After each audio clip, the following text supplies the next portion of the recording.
Egunon guztioi, eta eskerrik asko hezkuntza politikarako sailburuordetzak eta Euskalitek antolatu dugun ekitaldi honetan parte hartzeagatik. Eskerrik asko Euskalduna Jauregira gerturatu zareten guztioi eta pantailaren beste aldean zaudeten guztioi. Gaurkoan guztira 225 pertsona baino gehiago, ongo gara ekitaldia jarraitzen. Hau, komentatu dut presio pizkat sartzeko ere islariei, bai? Hemen ez gaude danak, baina pantailaren beste aldean bai. Eta bueno, egia esan, posteko albistea dugu.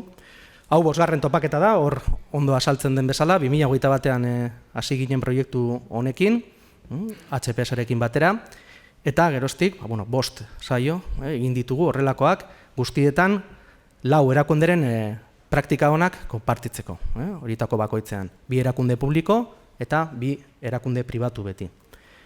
Eta egia esan eskertzekoa da, aukera hau ere izatea. Logistika kenduta oso erraza da horrelako ekitaldi bat antolatzea.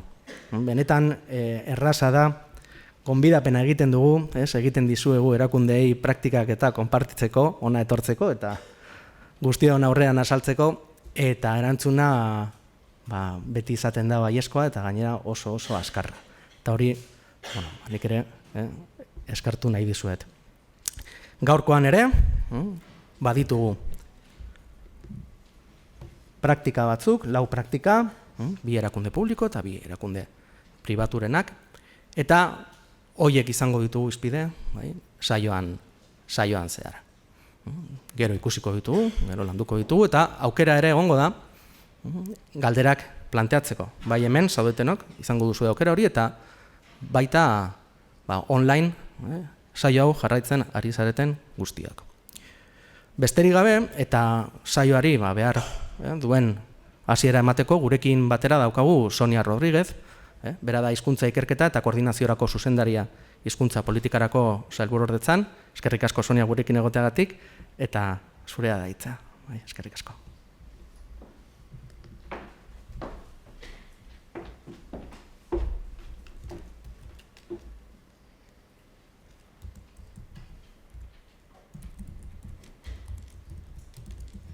Hau tentsioa,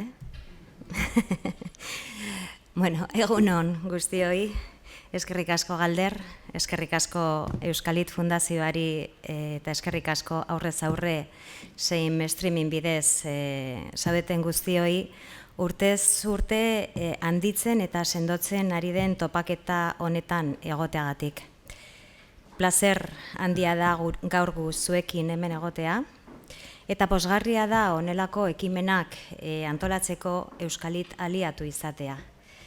Honezkero, ia 20 urteko ibilbidea egin dugu elkarrekin, 2006an bikain ziurtagiriak sortzeko lanean hasi ginenetik.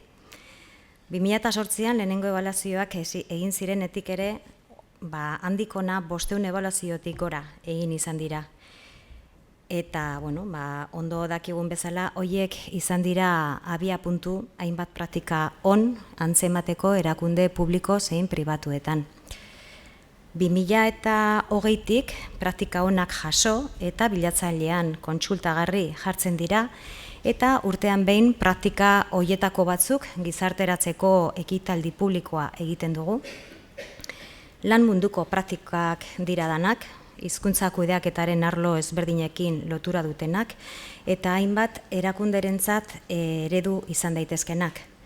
Praktika hauek duten abantaila da erakunde batean testeatu egin direla bilatzailera igo aurretik. Hau da, arrakastatsuak izan direla eta horrek erraztu egiten dio bidea, praktika horiek hartu eta bere erakundera egokitu nahi dituenari, norberaren ezaugarrietara egokituz noski. Beraz, uste dut oso eskertzekoa dela, hain modu eskuzabalean aritzen zareten erakundeok egiten duzuen transmisio lan hau. Eta gaur egun tamalez, esan behar dugu ez dela bat ere ohikoa, ezeren truke ezer ematea. Batez ere lehiakide izan daitekenekin norberaren praktikak partekatzea. Baina horixe da, hain zuzen ere komunitate honen ezaugarria, eskuzabaltasuna eta lehiakorrak izan nahi izatea. Dagoeneko 184 praktika partekatu dira, eta hori nirentzat behintzat ez da datu makala. Gaurko saioan hizkuntzen kudeak eta praktiken bilatzailearen inguruko nobedade batzuk ezagutzeko aukera izango dugu, eta 4 erakunde aurreraturen ekarpenak izango ditugu entzungai. Erakunde horietako 2 entitate publikoak zarete, Ezkerralde Enkarterri Guritzetako ESI eta Gipuzkoako Hezkuntza Ordezkaritza. Eta beste biak erakunde pribatuak, Mutualia eta Fagor Elektronika. Laurok esperientzia aberats eta inspiratzaileak partekatuko dituzue, eta horregatik eskerrak eman nahi eta behar dizkizuegu. Zuen eskuzabaltasunari esker gainontzeko erakundei bide bat erakusten diezuelako eta ezagutza partekatzen dozuelako. Ni ziur naiz zuen ereduak oso baliagarriak izango direla ibilbide honetan dabiltzan beste entitate askorentzat ere. Topaketa hau, 5. jada, urte hauetan zehar erreferentziazko gune bihurtu da hizkuntzen kudeaketan. Eta erakunde askoren lana ezagutarazteko leiho bikaina izan da. Jadanik 600 pertsona baino gehiagok parte hartu dute eta horrek erakusten du hizkuntza kudeaketak interes eta garrantzi handiagoa duela gure erakundeetan. Baina ez da nahikoa. Lanean jarraitu behar dugu. Hizkuntza kudeaketa ez da soilik enpresen edo erakundeen barne politiketan oinarritzen den jarduera tekniko bat. Egiazko eta iraunkorrak izango diren aurrera pausuak emateko, sektore publikoaren eta pribatuaren arteko elkarlana funtsezkoa da. Izan ere, 2 esparru horiek elkar elikatzen dute. Oro har, administrazio publikoek marko estrategikoa eskaintzen dute, eta enpresa eta erakunde pribatuek berrikuntza eta eguneroko praktika realak ekartzen dituzue. Elkarlan horren bitartez sortzen dira benetako sinergiak, baliabideak optimizatzen dira, eragin sozial handitzen da eta hizkuntzen kudeak eta eraginkorragoa bihurtzen da. Horrek guztiak azken batean gure gizartean hizkuntzen presentzia orekatuagoa eta jasangarriagoa bermatzen laguntzen du. Eta horrek egiten du gure komunitatea kohesionatuago eta inklusiboago. Behin baino gehiagotan entzungo zenuten Eusko Jaurlaritzaren lehentasunetako bat lan munduan euskararen erabilera sustatzea dela, eta hala da. Aurreko hamarkadetan hezkuntzan egindako ahaleginari esker lan munduan sartzen diren gazteak euskaraz lan egiteko gai dira. Azken 40 urteetan aurrerapen historikoak lortu ditugu, bikoiztu eginda euskaraz hitz egiten dutenen kopurua eta ezagutza bereziki gazteen artean hazi eginda. Hori aintzat hartuta beharrezkoa da aurrera pausoak ematea eta eremu sozioekonomikoan euskaraz lan egiteko aukera berriak sortzea. Eginkizun horretan hizkuntza kudeaketak funtzio garrantzitsua betetzen du zalantza barik. Elkarlanaren adibide garbia dugu Lanera proiektua, Eusko Jaurlaritzak aurtengo maiatzean abian jarritakoa. Lan munduan euskararen erabilera sustatu eta normalizatzea eta eremu sozioekonomikoko eragileak saretzea du helburu. Lanerak besteren artean erakundeei, enpresei, merkataritza eta ostalaritza establezimenduei hizkuntzen kudeaketan lagundu nahi die. Praktika onak identifikatuz, tresnak eskainiz eta esperientziak partekatzeko espazioak sortuz. Hain zuzen ere, gaur hemen batzen gaituen topaketak bezala. Lanera beraz ez da soilik proiektu bat euskararen erabileran jauzia emateko erraminta bat baizik, komunitatea egitera bideratuta. Eta norbaitek, hau da publizitaterako kuña, norbaitek Laneraren inguruan informazio gehiago behar izen eskero, mesedez paratu gurekin harremanetan. Bueno, beste gauza bat kontuan hartu behar duguna da, une erabakigarrian gaudela. Globalizazioak, eraldaketak digitalak eta gizarte aniztasunak erronka berriak dakarzkigute. Jauzi kualitatibo bat behar dugu, euskararen erabilera eguneroko bizitzan eta gure gizarteko esparru guztietan sendotuko duena. Euskara ez da soilik gure nortasunaren ikur, eta belaunaldiak eta lurraldeak lotzen dituen aria.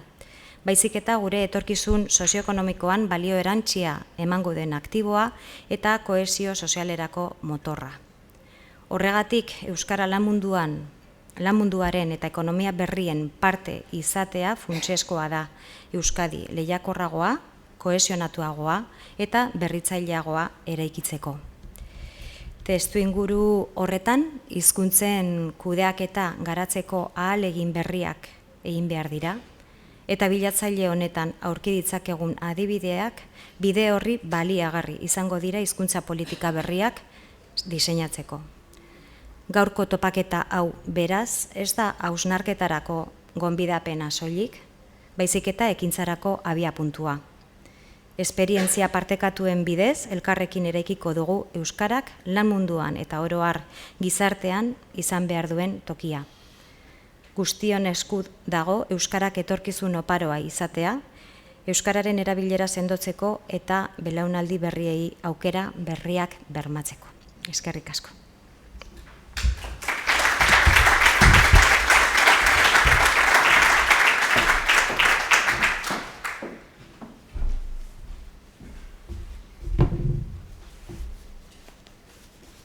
Eskerrik asko, Sonia. Gracias, Sonia, por tus palabras.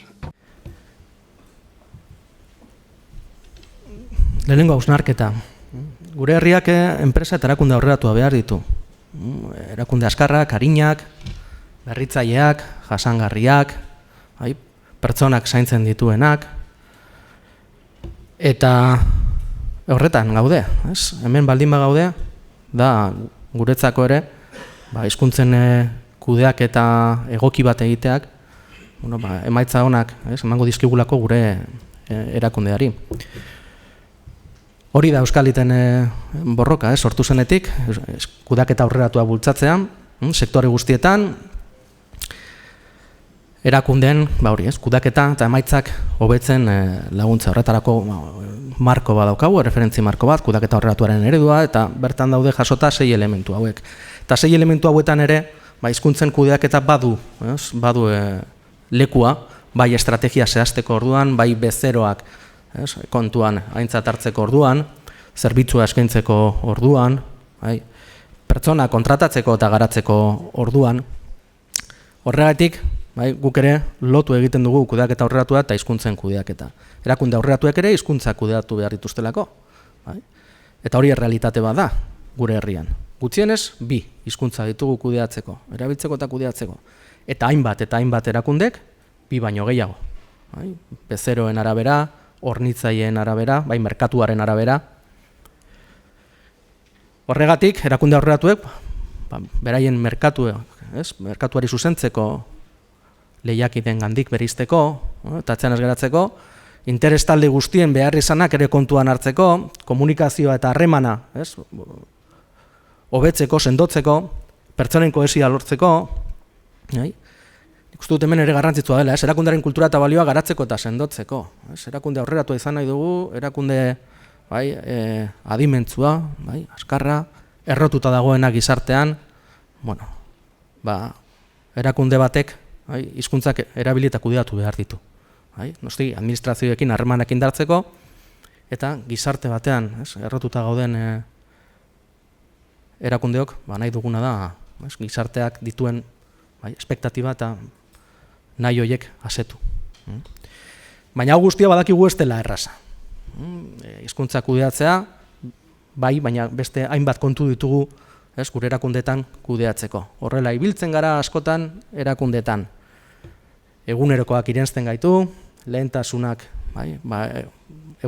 ia egunero aldatzen zaizkigu, 1000 kontuetan sartuta gaude, eta horregatik da garrantzitsua kudeatzea. Gure erakundeetan denak elebidunak izango bagina, edo ingelesa ere jakingo bagenu, hizkuntzen kudeaketa askoz errazago izango litzateke. Baina ez da horrela, ez da hori errealitatea, eta horrek behartzen duena da, guk bakoitzak, erakunde bakoitza dituen baliabideak modu egokienean erabiltzera, kudeatzera. Horregatik da garrantzitsua kudeaketa. Baditugu tresna batzuk, eskuragarri eta baliagarriak direnak gure hizkuntzen kudeaketan aurrera egiteko. Markoak ditugu, bai, erakunde publikoetan kemen markoa, erakunde pribatuetan erreferentzi marko estandarra, bai, marko hauek laguntzen digute autodiagnostikoa egiten, bai, gure euskararen erabilera, presentzia eta kudeaketaren berri, bai, zein den, emateko informazio hori, eta baita, ez bakarrik diagnostikoak egiteko, baita plangintzare egiteko, gure hizkuntza politika, gure hizkuntza irizpideak eta diseinatzeko eta zehazteko. Eta marko horiek oso baliagarria dira. Baditugu beste tresna batzuk, integraziorako gida, bai, euskaraz eta gaztelaniaz dagoena, PDF formatuan, guztia daude euskadi.eus webunean, baina marko honek ematen digune, gida honek ematen digun aukera da, ikusteko, diagnostikatzeko, zein den hizkuntzen kudeaketak gure erakundean daukan integrazio maila. Kudeaketa sisteman daukan integrazio mailan. Estrategiari begira, pertsonen kudeaketari begira, bezeroen kudeaketari begira, bai? Pista batzuk ematen dizkigu, hizkuntzen kudeaketa modu independentean, apartekoan ez kudeatzeko. Bai? Ahalik eta hoberen eta modu egokienean kudeatzeko, modu integratuenean kudeatzeko. Noski badaukagu praktika honen bilatzailea, bai? Horregatik gaude hemen, eta aitortzak ere baditugu.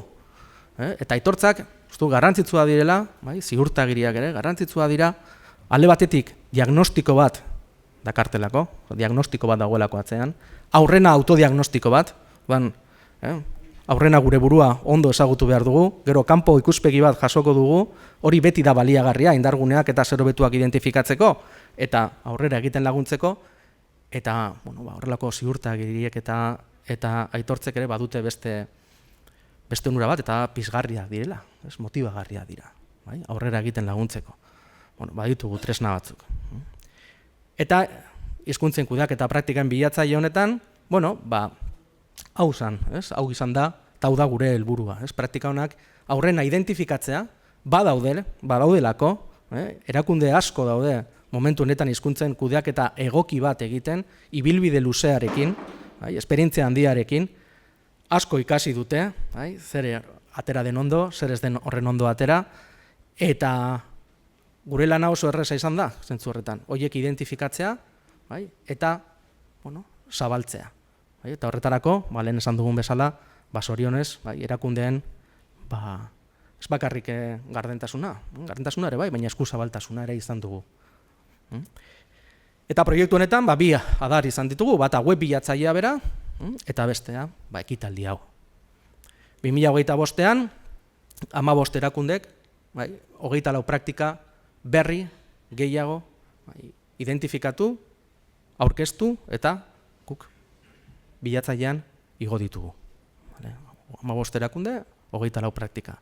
Guztira, 97 erakunderen 184 praktika ditugu bilatzailean.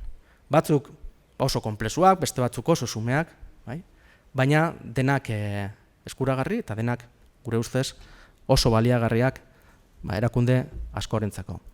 Batzutan, badakigu, denetari daukagu, sektore guztietakoak ditugu, erakunde publikoak, pribatuak, hezkuntzakoak, industrialak, zerbitzutakoak, osasun sektorekoak, denetari daukagu, baina badakigu hemen ariketa bat egin behar dugula. Ikusten ari garena, gero egingo dugun ariketatxo hori, zuen 4 praktikekin. Ea nola, ekar dezakegun ikusten dugun hori gure erakundera.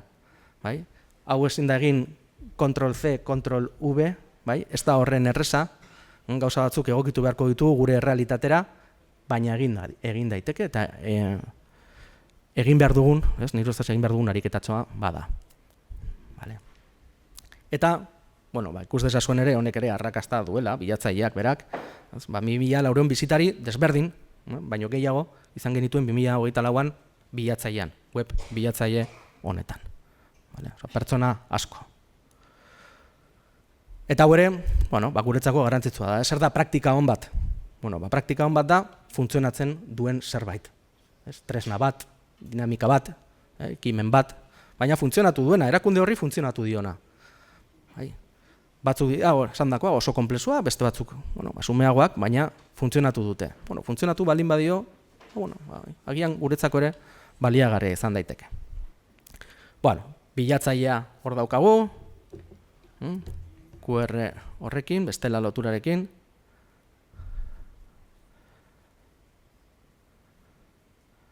Eta oso, simplea da. Simplea ez dena da teknologia. Aurkezpen moduan jarrita daukagu, eta horregatik ez da ikusten.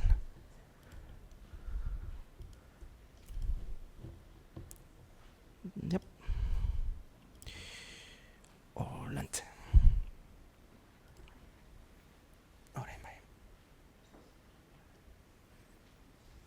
Lehen, hasieran komplikatu dagoa zen.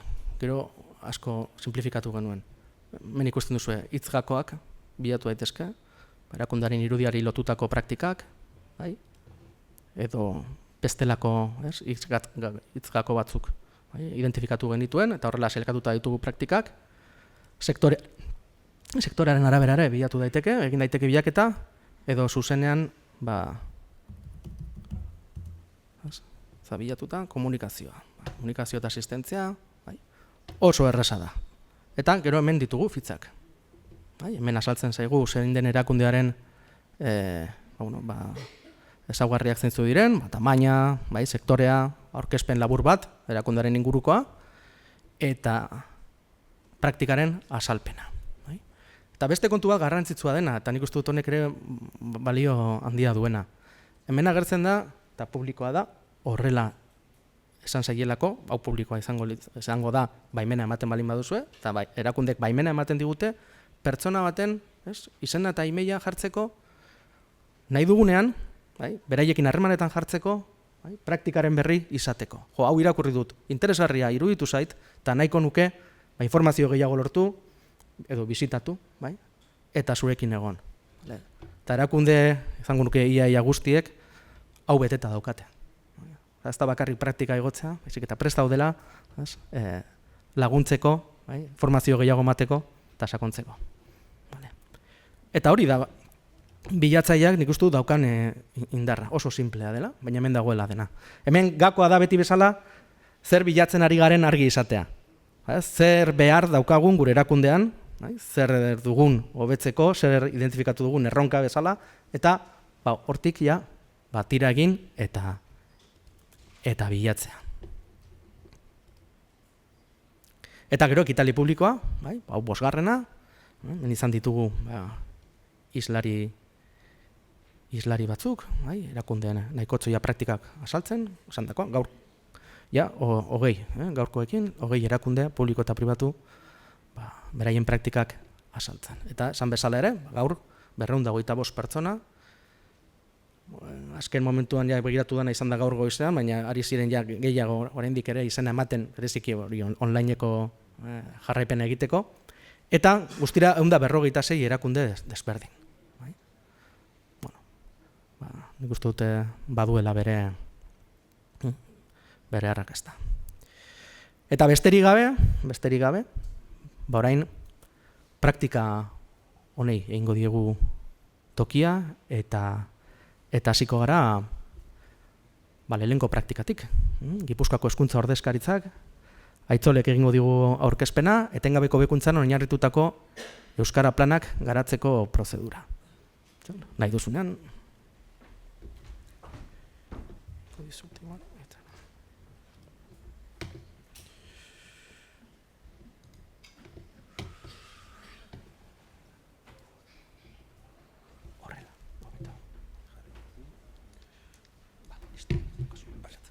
Honekin ere bai, ez? Ados. Bueno, kaixo. Egunon guztioi. Eta berak, lehenik eta behin eskerrak eman nahi dizkiot, Euskal Hil Fundazioari eta Galderri bereziki, baita ere antolatzaileei. Eta berak azaldu duen bezala, Gipuzkoako hezkuntza ordezkaritzan euskararen kudeaketa nolakoa den azalduko dizuegu gaurkoan. Lehenik eta behin, erakundearen aurkezpen txiki bat. Horren ostean gure ibilbidea ere azalduko dugu, azken urteotako ibilbidea eta zeintzuk izan diren mugarri nagusiak. Eta ondoren kudeaketan sartuko gera, edo gurean euskara planak nola osatzen diren, nola elikatzen diren, eta nola ebaluatzen diren azalduko dizuegu. Eta bukatzeko aurrera begirako gure erakundearen zenbait erronka. Beraz, hementxe duzue, Gipuzkoako hezkuntza ordezkaritza, Donostian gaude, Handia kalean, 5 solairu desberdinetan banatuta gaude, 100 langile gera, 105, gutxi gora bera, horietatik 180 emakumezkoak dira, 6 atal desberdin ditugu, ikus dezakezuenez, ikastetxe plangintza, langileria, ikuskaritza, kasu honetan sailburuordetzaren menpe daudenak, lakuatik menpe, kudeaketa ekonomikoa, unitate teknikoa eta hezkuntza berriztapena, eta euskararen ikuspegitik, egia esan, egoera oso ona da. Handiako eraikinean derrigortasun data ezarrita dute lanpostuen 100%, eta betetze maila da 95% inguru. Hau da, langile ia guztiek dute lanpostuari atxikitako hizkuntza eskakizuna edo goragokoa, eta adinaren batez bestekoa 53 urtekoa da.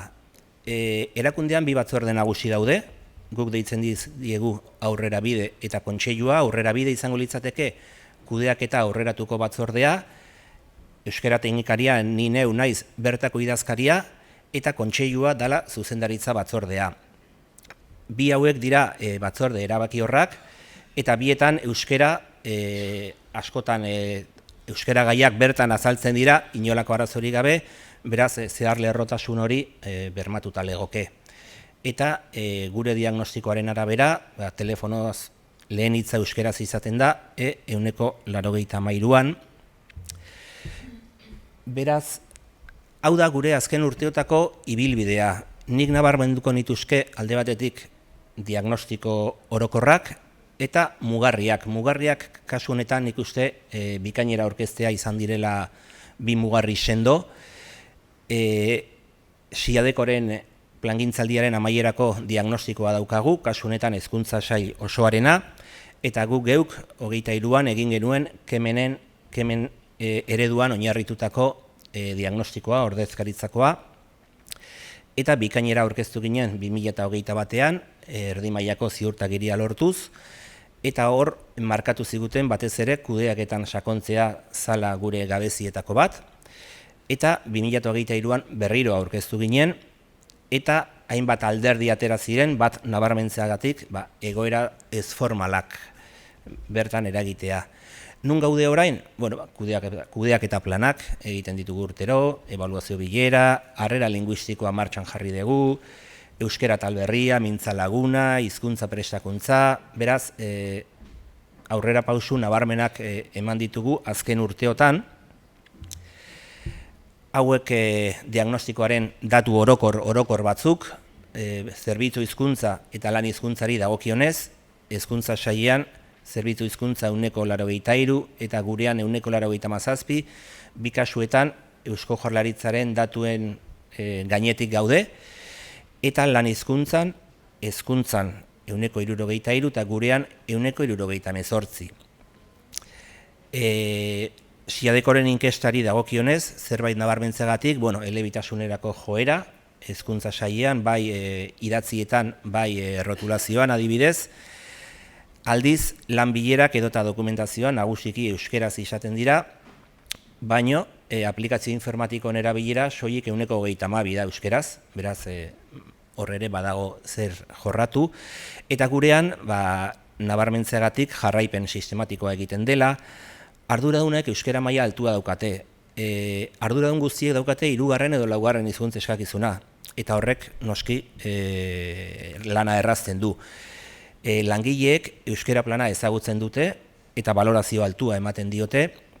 Gure intraneta euskara hutsean dago, baino lantzeko esparruak ere baditugu. Batez ere, hornitzaileekiko harremanak, enpresa pribatuak dira, eta batzuekin aukera dago euskaraz aritzeko, beste batzuekin ez, eta baliabide informatikoen gaia ere izpide dugu. Zenbait erraminta informatiko ez daude euskaraz, beste batzuk ez dute euskararen ikuspegitik gabezia batzuk daude, eta beraz, zer hobetua ere badugu.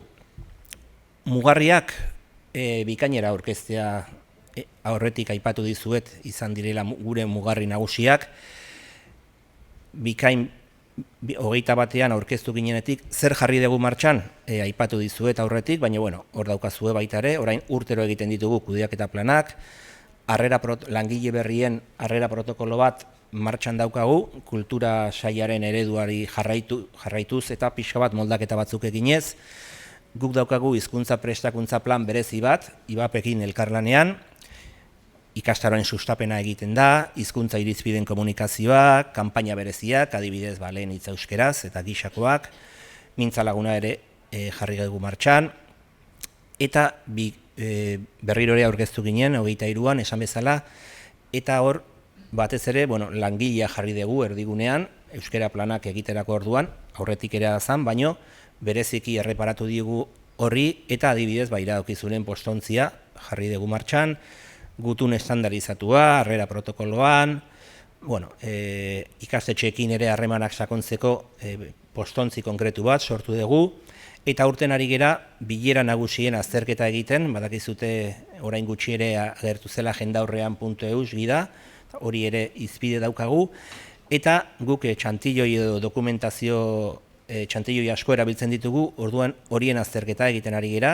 hizkuntzaren ikuspegitik eta administrazio hizkera argiaren ikuspegitik. Beraz, euskera planei dagokienez, zenbait ezaugarri nabarmentzeagatik, aipatu dizuet, langilea erdigunean, beti, horretarako sortu dugu iradokizunen postontzia, lidergo partekatua, aurretik aipatu dizuet, euskera teknikariak ez dauka inolako arazorik, batzorde erabaki horretan hitz egiteko, eta ez hori soilik, baizik eta zenbait kontu ere lurralde ordezkariak azaltzen ditu batzorde nagusietan euskera kontuak, ez? Etengabeko hobekuntza, guk, PDCA edo sistema hori erabiltzen dugu, eta ebaluatzen dugu urtero, eta bi prozedura onartu ditugu plana osatzeko eta plana onartzeko, eta garrantzitsua da azpimarratzea prozedura horiek batzorde erabaki horretan kontseiluan onartu direla eta idatziz jasota daude. Horrek esan nahi du, euskera teknikari aldatzen baldin bada, edo zuzendari aldatzen baldin bada, horrek printzipioz jarraituko luke eta idatziz jasotze horrek indarra ematen dio. Nolakoak dira gure euskera planak? Lehenik eta behin, ebaluazioa eta diagnostikoa, aukeran kuantitatiboa, normalean forms bidezko inkestak edo izaten dira, eta kualitatiboa, ebaluazio bileran, indarguneak eta ahuleziak aztertzen ditugu, eta diagnostikoa, 1924 dekretuak ere hala ezartzen digu, plangintzaldiaren hasieran eta amaieran diagnostiko osoa, eta urtero ezinbesteko adirazleak neurtzen dira. Langileak ekarpenak egiteko bi epealdi edo ditu, bata berariaz plana osatzen ari garen bitartean, urteko lehenengo 2 hilabeteetan gutxi gora bera, eta urte osoan iradokizunen postontziarekin. Zer egiten dugu? Zirriborroa osatzen dut, aurrera bideen edo kudeaketa aurreratuko batzordean aurkezten da, moldaketa batzuk egiten dira, eta horren ostean zuzendaritza batzordeak aztertu eta onartzen du, eta noski web kudeatzailearen bidez, intranetean jartzen dugu, eta posta elektronikoa bidaltzen zaie langile guztiei. Batzuetan, planaren ekintza bakoitzarekin kartelak eta jartzen ditugu, baina, sustapena nik uste nahiko ondo bideratuta dagoela. Nolakoa da plana? PDCA zikloan, badakizute etengabeko bekuntzara bideratutako zikloa dela, beraz, planifikatu, aurrez ikusi, diagnostiko batekin, egin, martxan jarri, egiaztatu, hau da, ikusi zerk funtzionatu duen eta zerk ez, eta noski, neurri zuzentzaileak jarri, alaba dagokio. Plana berak, normalean, lehenengo zatian alderdi juridiko batzuk azaltzen dira, horren ostean alderdi metodologikoak, eta gero ekintza sorta bada. Gure urteko kudeaketa plana ekintza sorta bada, kronograma batean aurkezten da, eta ekintza bakoitzari buruz atal hauek jasotzen dira, deskribapena, hau da, zertan datza ekintza hori, helburua, zerekin lotzen dugu edo zer lortu nahi dugu, eta gero daude azpiekintzak, jarraibideak eta aginte taula. Normalean, 3 atal hauek batera datoz, hau da, ekintza bat aurrera, gero adibide batekin ikusiko dugu, nik uste argiago, ekintza bat aurrera ateratzeko pauso batzuk eman beharra dago, pauso horiek nola ematen diren jarraibideetan azaltzen da, eta nork ematen dituen, kasu honetan kargua azaltzen da, eta aginte taula dela nork duen hori egiteko ardura, eta kasu honetan izena bizenak agertzen dira, adierazleak, zer neurtu nahi dugun, eta hala badagokio, ez beti, interfazeak dira, askotan marra gorriak dira, hau da, nik kasu batzutan norbaitekin koordinatu behar naiz, edo norbaiten txostenaren zain nago, beraz hori ere jasotzen da ekintzen deskribapen horretan, eta gero ekintza horretan batzuetan dokumentazio konkretu bat dago, eta hobekuntza proposamenak normalean hurrengo urteko ebaluazio bileran ikusiko direnak. Nik uste adibide batekin, hemen duzue harrera protokoloa oso laburtuta. Beraz, zertan datza? Euskara teknikariak euskararen alorreko informazio esanguratsua banatzen dio langile etorri berriari.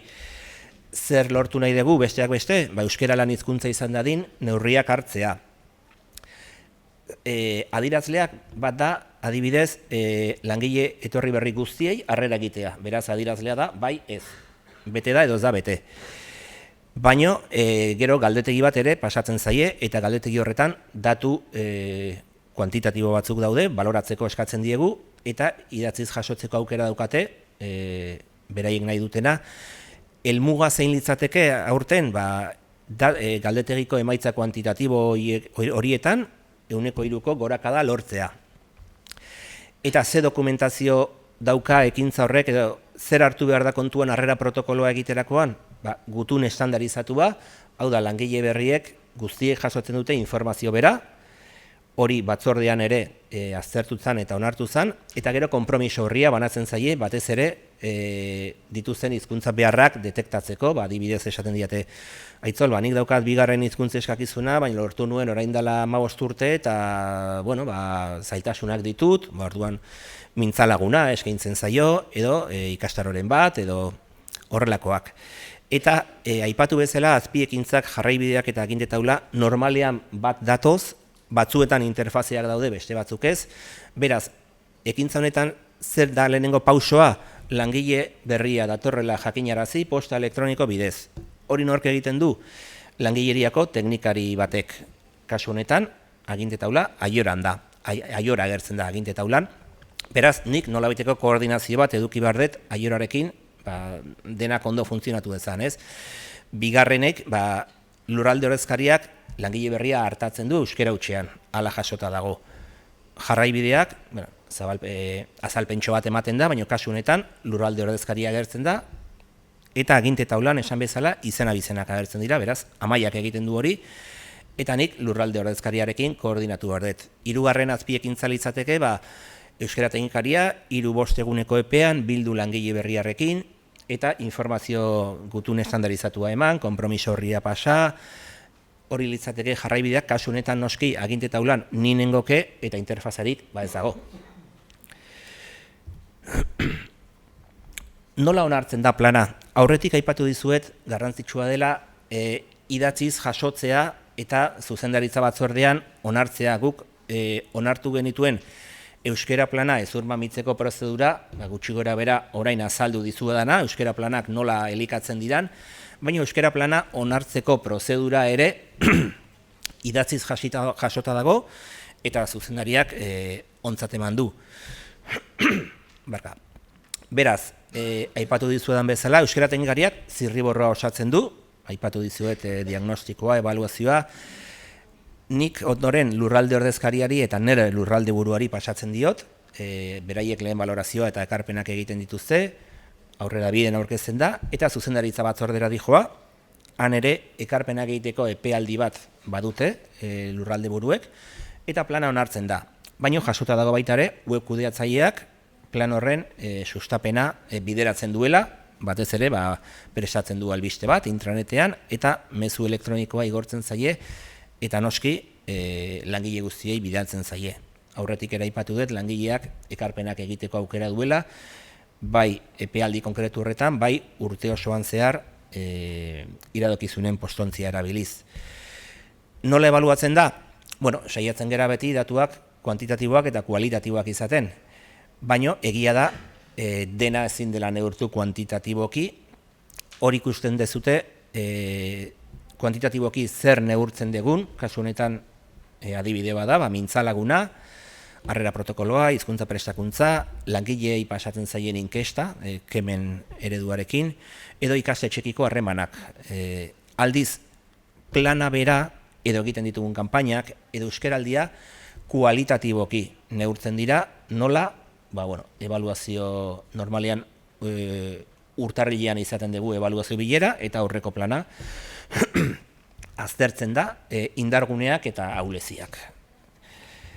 Adibide bat daukazute hemen, mintzalaguna 2 epealditan luzatzen da, udan ez da egiten, beraz 8,75 balorazioa egin zuten langileek, harrera protokoloan 51 langile berri hasi ziren iaz gurean, eta 7,6 balorazioa egin zuten, eta hizkuntza prestakuntzan ikastaro bat antolatu genuen iaz, eta ikasleek, ikus dezakezuenez, oso ondo baloratu zuten, eta hemen dutzue baita ere, ebaluazio bileraren zertzelada batzuk.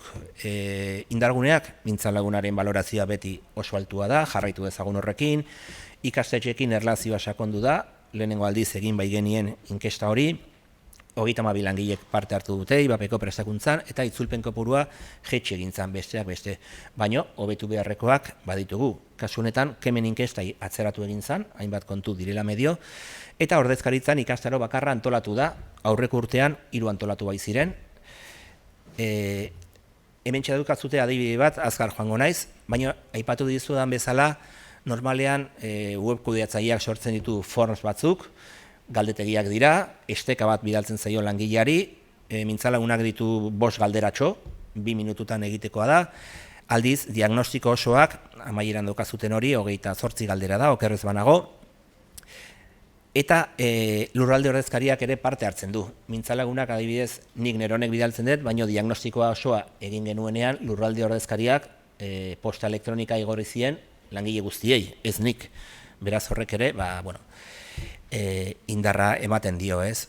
Aurrera begira, nik uste erakunde guztietan gauza batzuk ondo egiten direla, beraz, ondo egindakoa mantendu, gurean hoiek azaldu ditut, baina etorkizuneko erronkak ere baditugu. Alde batetik bikaineko txostenean markatu zizkiguten, adirazi zizkiguten, egoeraz formalak, langileen arteko kafeak eta gixakoak, hornitzaiekiko harremanak, aipatu ditudanak, eta urten aurreko diagnostikotik atera zan bileretako hizkuntza kudeaketa, horretan sakondu nahi dugu batez ere bilera nagusiak edo kanpo bilerak direnak, eta dokumentuen estandarizazioa. Eta nik zer esango dizuet, ez dago formula magikorik. Berez, guk azaldu nahi dizuegu zer egiten dugun, segurunik zerbait baliagarria izango da. Nire ustez, diagnostikoa bai ala bai, oso sakona, ezain sakona, baina jakin behar dugu erakundean non dagoen, aukeran partairetza elkarrekin, langile erdigunean, badakigu langile batzuk oso aktiboak izango direla, eta beste batzuk inondik inora erez, saia gaitezen, eta nik administrazio publikoaren ikuspegia daukat, beraz, egiten duzuena mesedez idatziz jaso, batzuetan egiten dira gauzak, baina ez daude inun, idatziz jasota, orduan mesedez idatziz jaso. Eta ez izan dudarik, egin, berregin, idatzi, berridatzi, zuzendu, galdetu, besteek egindakoari erreparatu, ez izan beldurrik, kopiatu. Nik ez dut mintzalaguna asmatu, baina gure erakundean oso ondo funtzionatzen du. Ez izan beldurrik. Egia da, bidean gaude, baina bide lagunak ere baditugu, bide lagunak dira, horrelako topaketak, bide lagunak dira praktika honen bilatzailea, bide lagunak dira hainbat eta hainbat kontu. Ez dago formula magikorik, ez dugu ezer asmatuko, baina, erakundetan euskara kalitatea da. Egia da, hizkuntza eskubideak bermatu behar direla, administrazio publikoan batez ere horrela ezartzen du legeak, baina kalitatezko zerbitzu bat ematea, euskeraz ere ematea bada. Beraz, neustea palean, eta horri buruz hitz egin du Galderrek ere bai, euskera ez dugu erakunde barruan lotu behar soilik sentipenekin ez euskararen alde gaude, profesionaltasunarekin eta kudeaketaren kalitatearekin ere bai. Eta, bueno, hau esan guztia, hortxe dauzkazute nire harremanetarako datuak, beraz lasai asko jarri harremanetan erekin, eta zakit galderaren bat dagoen, edo galderri emango diotitza. Ados. Bai, galdera bat daukagu. Bai. Online konektatuta dagoen JJ Agirrek galdetzen digu zein den langileen parte hartzea planen diseinuan eta eginkaritzean. Bale, aipatu dut, langileen parte hartzea aukera guztiak zabalik daude. Langile batzuk asko hartzen dute parte eta beste batzuk inoiz ez. Orduan, gure lana da baita ere langilearen aktibazioa. Eta saiatzen gara, ondo funtzionatzen duten egitasmoak martxan jartzen. Zenbatek hartzen dute parte, 100 horietatik, zaila da esaten. Baino lurralde buru guztiek, lurralde ordezkariek eta langile batzuk. Baino esan bezala, batzuk oso aktiboak eta beste batzuk oso inaktiboak. Hori zaila da, nik uste erakunde guztietan gertatzen dela, baino gure helburua da langileak alden gehien erakartzea planetara. Eta adibidez Euskaraldian, 100 bat baldin bagera, 60 pertsona edo joan ziren aurkezpen ekitaldira. Mintzalagunean momentu honetan daude 15-17 pertsona. Beste planean, hizkuntza prestakuntzan, aurreko urtean 30 bat. Beraz, ekintzaz ekintza, arrakasta gehiago daukagu edo gutxiago. Kontua da, aukera aukitzea beti parte hartzeko eta ekarpenak egiteko, nik uste. Mekoek ere galderak egin ditzakezue, baina online beste galdera bat dekogu online jarraitzen daudenen artean. Mertze Berasategik galdetzen digu, ia azaldu dezakezun mesedez, nola gauzatzen duzuen Mintzalaguna programa? Nola gauzatzen dugun, berez, egiten dugu sustapena urtarrilean, jendeak izen ematen du, antolatzen ditugu hizkuntz eskakizuneka, hau da, talde bat daukat, 2. hizkuntz eskakizuna dutenak, eta beste bat, 3. dutenak, eta oso erraza da, egiten duguna da, edozen gairi buruz hitz egitea. Ez da administrazio hizkera, beraz aurrekoan hitz egin dugu, oso tipiko diren gaiak, Donostian pisuak oso garestiak dira, edo orain Donostik hondartzetan debekatuko dute erretzea, eta normalen egiten duguna da, langile batek aukeratzen du gaia, urrengo asterako, pasatzen dio langile guztiei, eta gero egiten du gai horren aurkezpen txikitxo bat, eta horri buruz mintzatzen gara. Berez, mintzalagunarekin egin nahi duguna da jariotasuna bultzatu. Beraz, nolabaiteko zailtasunak edo dituzten pertsonak euskerara erakarri eta pixka bat erdoilduta egon daiteken euskera hori indartu. Baino berez, sustapen txiki bat, talde txikiak, hizkuntza maila berekoak, eta edozein gairi buruz hitz egiteko astean behin ordu betez nerekin eta talde txorrekin. Mila esker guztioi.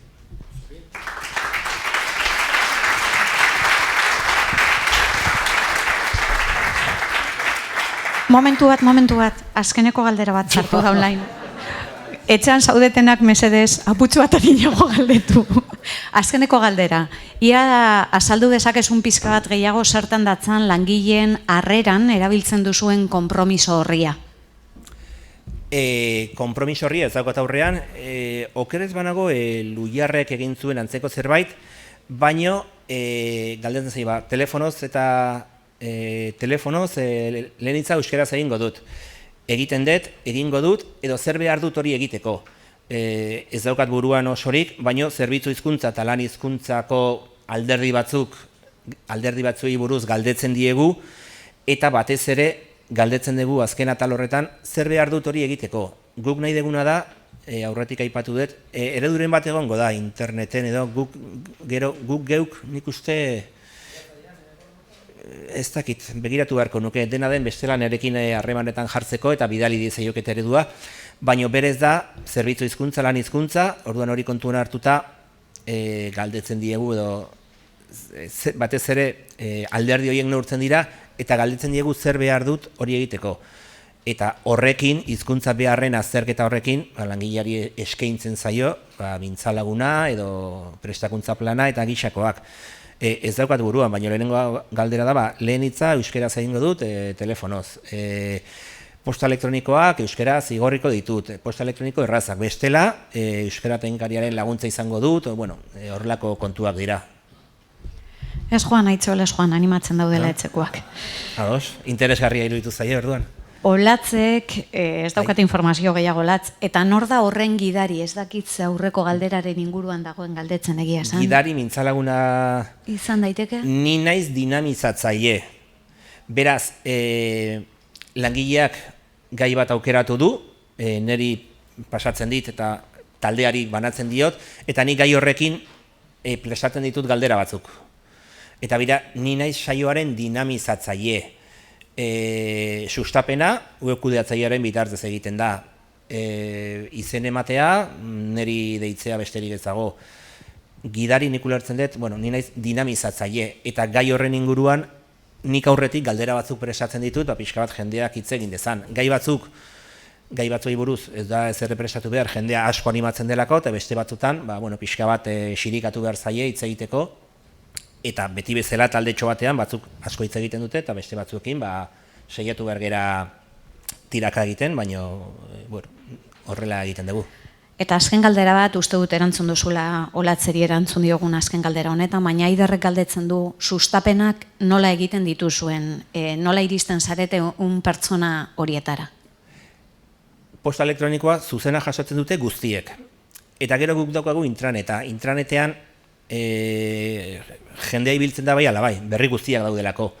Hor gainera sortu genuen euskera tala. Orduan, albistea dago intranet nagusian, posta elektronikoa bidaltzen zaie langile guztiei, eta batzuetan ekintzaz ekintza kartela jartzen ditugu solairuka. Euskera plana badagoela, badakite, eta nolakoa den gutxi gora bera, ere bai, gero sakondu nahi badute, hor ja informazio gehiago eska dezakete. Baina aurreko diagnostikoan ere ezagutza denek zekiten euskera plan bat zegoela, eta gehientsuenek balorazioa egiten zuten. Orduan, sustapena da intranetaren bidez, eta posta elektronikoaren bidez, eta kasu gutxi batzutan baita ere kartelen bidez. Espero dut azken galdera izatea. Ados. Olatzek galdetzen du, eta denbora aldetik, atzeden ordu bete, zenbat denbora? Barkatu? Mintzalaguna, bai ados, barkatu. Ez ordubeteko saioak dira. Ordubeteko saioak. Eta lan ordutan da, eta langile guztiak dute baimena. Hau da, hori planean dago, plana onartuta dago, beraz, esatearekin bai Aitzol parte hartu nahi mintzalagunean, taldean sartuko zaitut, eta listo. Osea, ez dute baimen bereziren bat eskatu behar, baimena emana dago. Ordubeteko saioak astean behin. Orain bai Aitzol, eskerrik asko.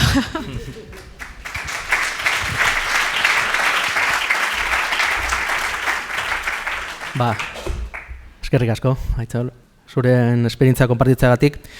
Lau erakunde ditugu eta bakoitzak dauka bere realitatea. Eta ikusiko dugu, aurkezpenetan lehengo diapoetan agertzen da zenbat pertsona diren, zenbat egoitza, zenbat dien euskaldunak. Ikustu dut gaurkoan ikusiko ditugu realitate anitzak, gure erakundetan ditugunak. Eta bakoitza bere esperientzia azalduko dugu eta ikusten dugu jakimina eta piztu duela eta pizten duela, eta eskertzekoa da. Ainoak pasatu dizkitora indatuak, jende gehiago dago konektatuta, izena emandakoa baino. Orduan, ez dakit nola mugitu den kontua, baina posten gara. Urrengoan kobratuko dugu. Eta urrengo praktika, erakunde pribatu batena, mutualiarena, komunikazio eta asistentzia zirkuitoa, kasu honetan bi praktika dira, bi eskatu dizkizuegu, azaltzeko, biak interesgarriak direlakoan, eta hemen ditugu gurekin batera Miren Fernandez eta Jon Irizar, nahi duzunean, eskerrik asko. Pasatzeko honekin, edo honekin, edo.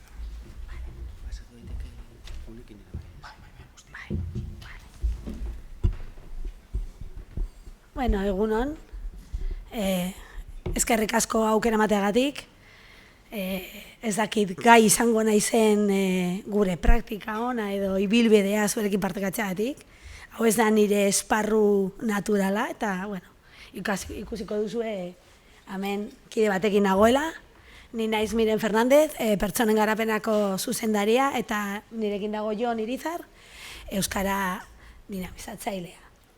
Biok hasieratik ibilbide honetan lan egin dugu elkarrekin eta, bueno, aukera ezin hobea da hau guretzat, baina, bueno, estrategiatik eta aitzol, zara, ezta? Aitzolek aipatutak ikusi ostean, orain gurea nik uste dut sumeagoa dela gure praktika, baina, bueno, kontatuko dizuego, ze egoera desberdinetan gauz, bai? Bueno, lehenengo eta behin azalduko dizuek nortzuk garen, nondik gatozen jakiteko ze egoeratan gauden, eta, bueno, mutualia zer den? Mutualia gizarte segurantzarekin elkarlanean behar duen erakunde bat da, orain dela 125 urte sortu izana, bai? 3 lurraldeetan sortu izan zen, eta orain 2006an elkartu ginen 3 erakunde desberdinen, baina zerbitzu bera ematen. Non gauden? Euskadin gauden, batez ere, ikusten duzuen, merkatu kuotaren 46 baino gehiago kudeatzen dugu. 300 ez, 600 pertsona baino gehiago ez, 600 ia 700 pertsona baino gehiago gara, eta egiten dugu lan mutualean, eta 18 zentrotan. 3 ospitale, 13 zentro asistentziala, bai, osasun zentroak dira, eta 2 zentro administratiboak. Eta han gaude ia 700 pertsona. Ze egiten dugu? Gure bezaroentzat lan istripuen osasun laguntza ematen dugu lan istripuaren ondorioz, laneko bajen ondoriozko prestazio ekonomikoak eta langilentzako beste prestazio batzuk kudeatzen ditugu. Adibidez, ala nola, autonomoen langabezia edo gaixotasun larriak dituzten adingabe zaintzeko prestazioa. Eta segurantza sozialak sortutako hainbat prestazioak kudeatzen ditugu, bai? Bale, zenbait datu ez nahi hartuko jarduerari dagozkionean, norbaitek nahi badu datu gehiago edo zehatzagoak ikusi, webgunean bidez ikusten aldira. Praktika ona, bi ditugu, eta ni ez dakit bat edo bi direla, edo bata bestea lotuta daude, bai? Eta orduan, hasiko gara hasieratik.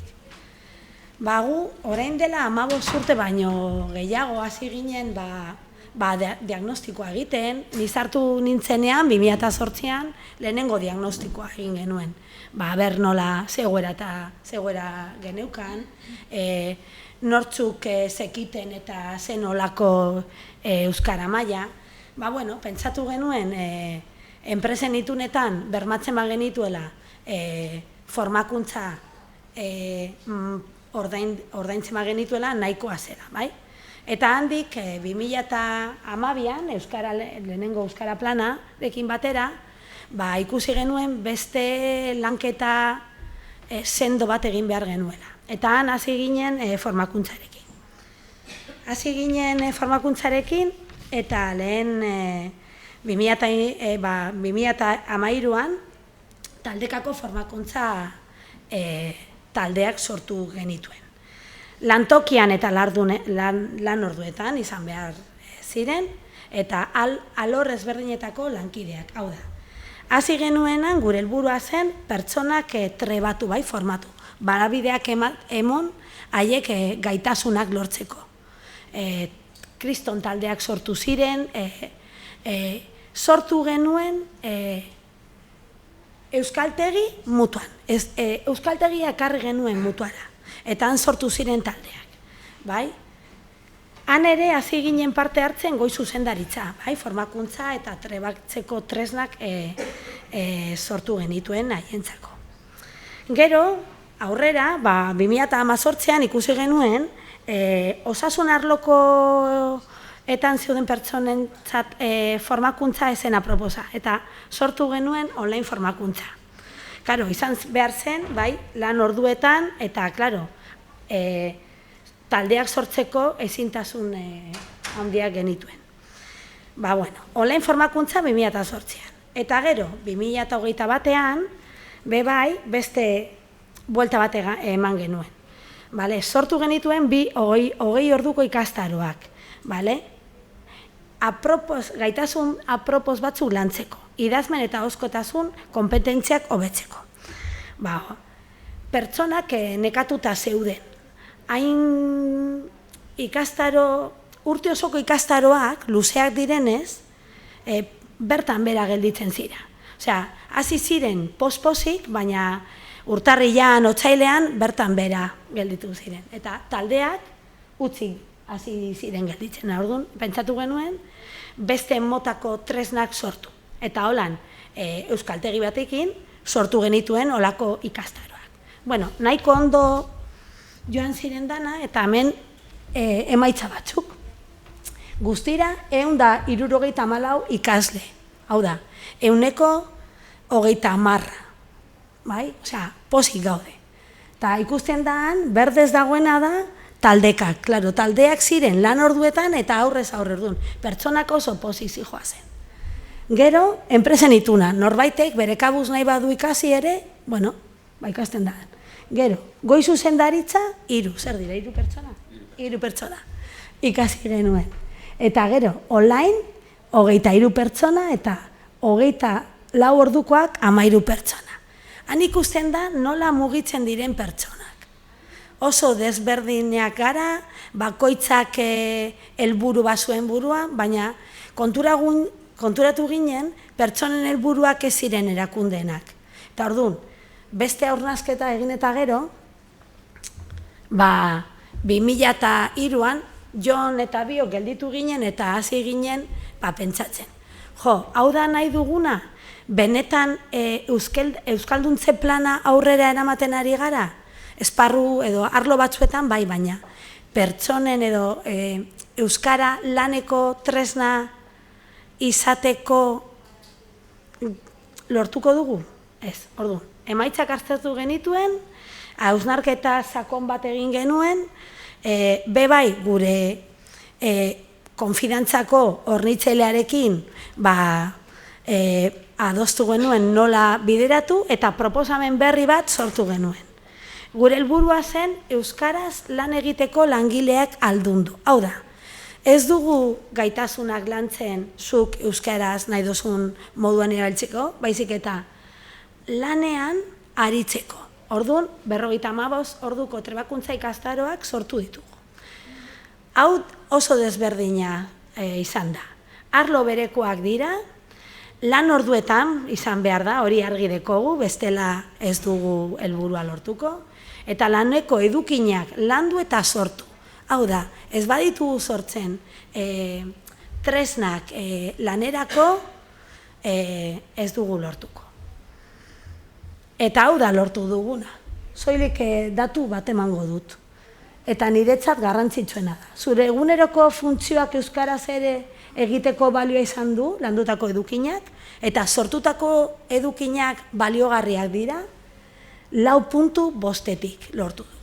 Hau da, pentsatzen dugu, euskara plana aurrera emateko, zerbitzuak euskaraz bermatzeko, ja, ibilbide hau beste era batean sortu behar dugula. Eta orduan, sortu behar dugu eta eman behar dugu tresnak pertsonentzat, baina lana euskaraz egiteko. Eta, orain bigarren praktika, ze hori lortzen badugu, hau atzetik dator. Hau da, komunikazio eta asistentzia zirkuito elebidunak izan da. Ez dut esan, baina gure erakundea 3 lurraldetan gauz. Orduan, Bizkaia, Gipuzkoa eta Araban dekogun egoera guztiz desberdina. Orduan, lortzen dugun lotura edo, lotura, ez dira berdinak. Gainera, osasun arloko langileok berez pentsatzen dugu, ez naiz osasun arlokoa, baina berez pentsatzen dugu, euskara ez dala kalitate gauza baten bat. Hori, kultura hori aldatu behar dugu. Eta horretarako, lanketa hau, Jonek azalduko duena, uste dugu beharrezkoa dela, guztiok ikusteko nola hizkuntza eta zerbitzua lotuta daudela. Eta hori ez badugu lortzen, ez dugu gure helburuak lortuko. Bai, kaixo, egunon. Bueno, mirenek aipatu bezala, aurreko praktika ona eta orain azaltzen datorren praktika ona ere lotuta dauden praktikak dira. Gure erakundean plan estrategiko bat daukagu martxan, 21-25 urteetan zatitutakoa, 4 ildo estrategiko esarri ziren eta 22 makroproiektu daude bertan, eta 16. makroproiektu horrek izan da egin dugun lanketa guzti honen ardatz, ez? Claro, osasun alorreko zerbitzu bat gara, osasun alorrean dauden hemen ikusten dut Osatek eta Osakidetza bai, errealitatea ez da bat ere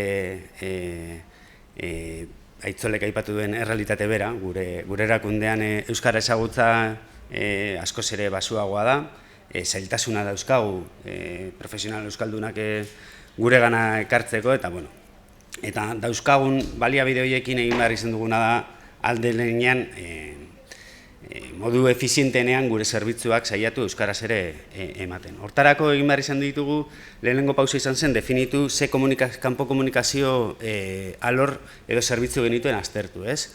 Gurean 6 definitu dira, 3 izango ziren pertsona fisikoekin, hau da, herritarrekin harremana dauzkaten zerbitzuak, eta beste 3 izango ziren pertsona juridiko edo hornitzaile, enpresa, administrazioekin dauzkaten alorrak. Orduan, denetara 6 zerbitzu detektatu genituen, eta lanketa hau egiteko 2 pausu nagusi definitu genituen. Batetik jakitea, 6 gaitasun daukan gure langilegoak, euskararen ezagutza eta kompetentzia aldetik, eta hortarako gero erakutsiko dizuen diapositibako galdetegi bat pasatu genuen, eta gero definitu behar zen zerbitzu alor bakoitzak ze komunikazio zirkuito ezberdin zeuzkan, ez? Benetan hau izan zen apurtxo bat berritzaia zerbitzu buru edo zuzendarientzako, ze zuten horrelako horik buruan ordura arte, eta bueno, lanketa egiten hasi ginen, eta lehenengo egin genuena izan zen galdetegi bat. Eta galdetegi honetan, galdetzen genuen lehenengo galdera izan zen kostatu zitzaiguna, baina nik uste dut igarri genuena, eta galdetzea izan zen ea gaizaren 3. pertsona batekin, bai langile edo langile ez den 3. pertsona horrekin, euskaraz komunikatzeko gaizaren. Zergaitik, gertatzen delako sarritan euskara mailak akreditatu bat izan, eta gero gaitasun hori ez izatea, eta trebakuntzaren egin dugun saltoa ezagutzatik trebakuntzara ere hortan oinarritzen da.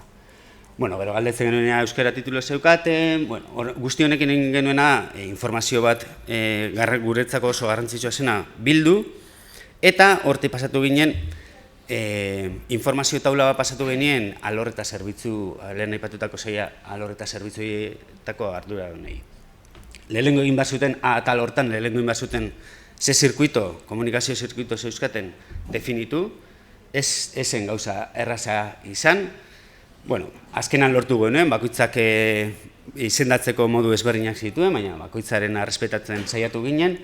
Be atal hortan, lehenengo zutabe hortan zirkuitoaren zenbakia jartzen genuen, edo zirkuitoaren nomenklatura jarri zutena arduradunek, eta bi aldagai nagusi aztertzeko. Batetik maiztasuna eta beste batetik mota edo ze kanal, komunikazio kanal erabiltzen zuten esatea. Kasu honetan, X batekin markatu behar zuten, eguneroko komunikazio edo asistentzia zirkuitori egunerokoa zen, normalean egiten zen komunikazioa zen, gutxitan, hor definitu genituen denbora epe batzuk, tarte batzuk, eta gero ze kanal komunikatibo erabiltzen zuten, bai idatziz, telefonoz, aurrez aurre, edo gaur egun gero eta gehiago dabilen komunikazio digitalak edo aplikazio digitalak erabiliz. Eta azkenengo taula hontan egiten genuena zen alor eta zerbitzu hortako langileen izen abizenak jarri, eta lehenengo zirkuito hortan parte hartzen bazuten, maiztasuna markatu behar zuten, egunero normalean gutxitan edo inoiz ez, eta gero maiztasuna ere bai.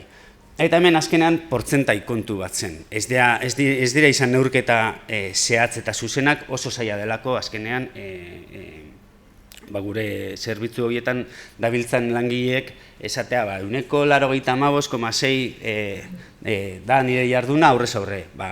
Gutxi gora berako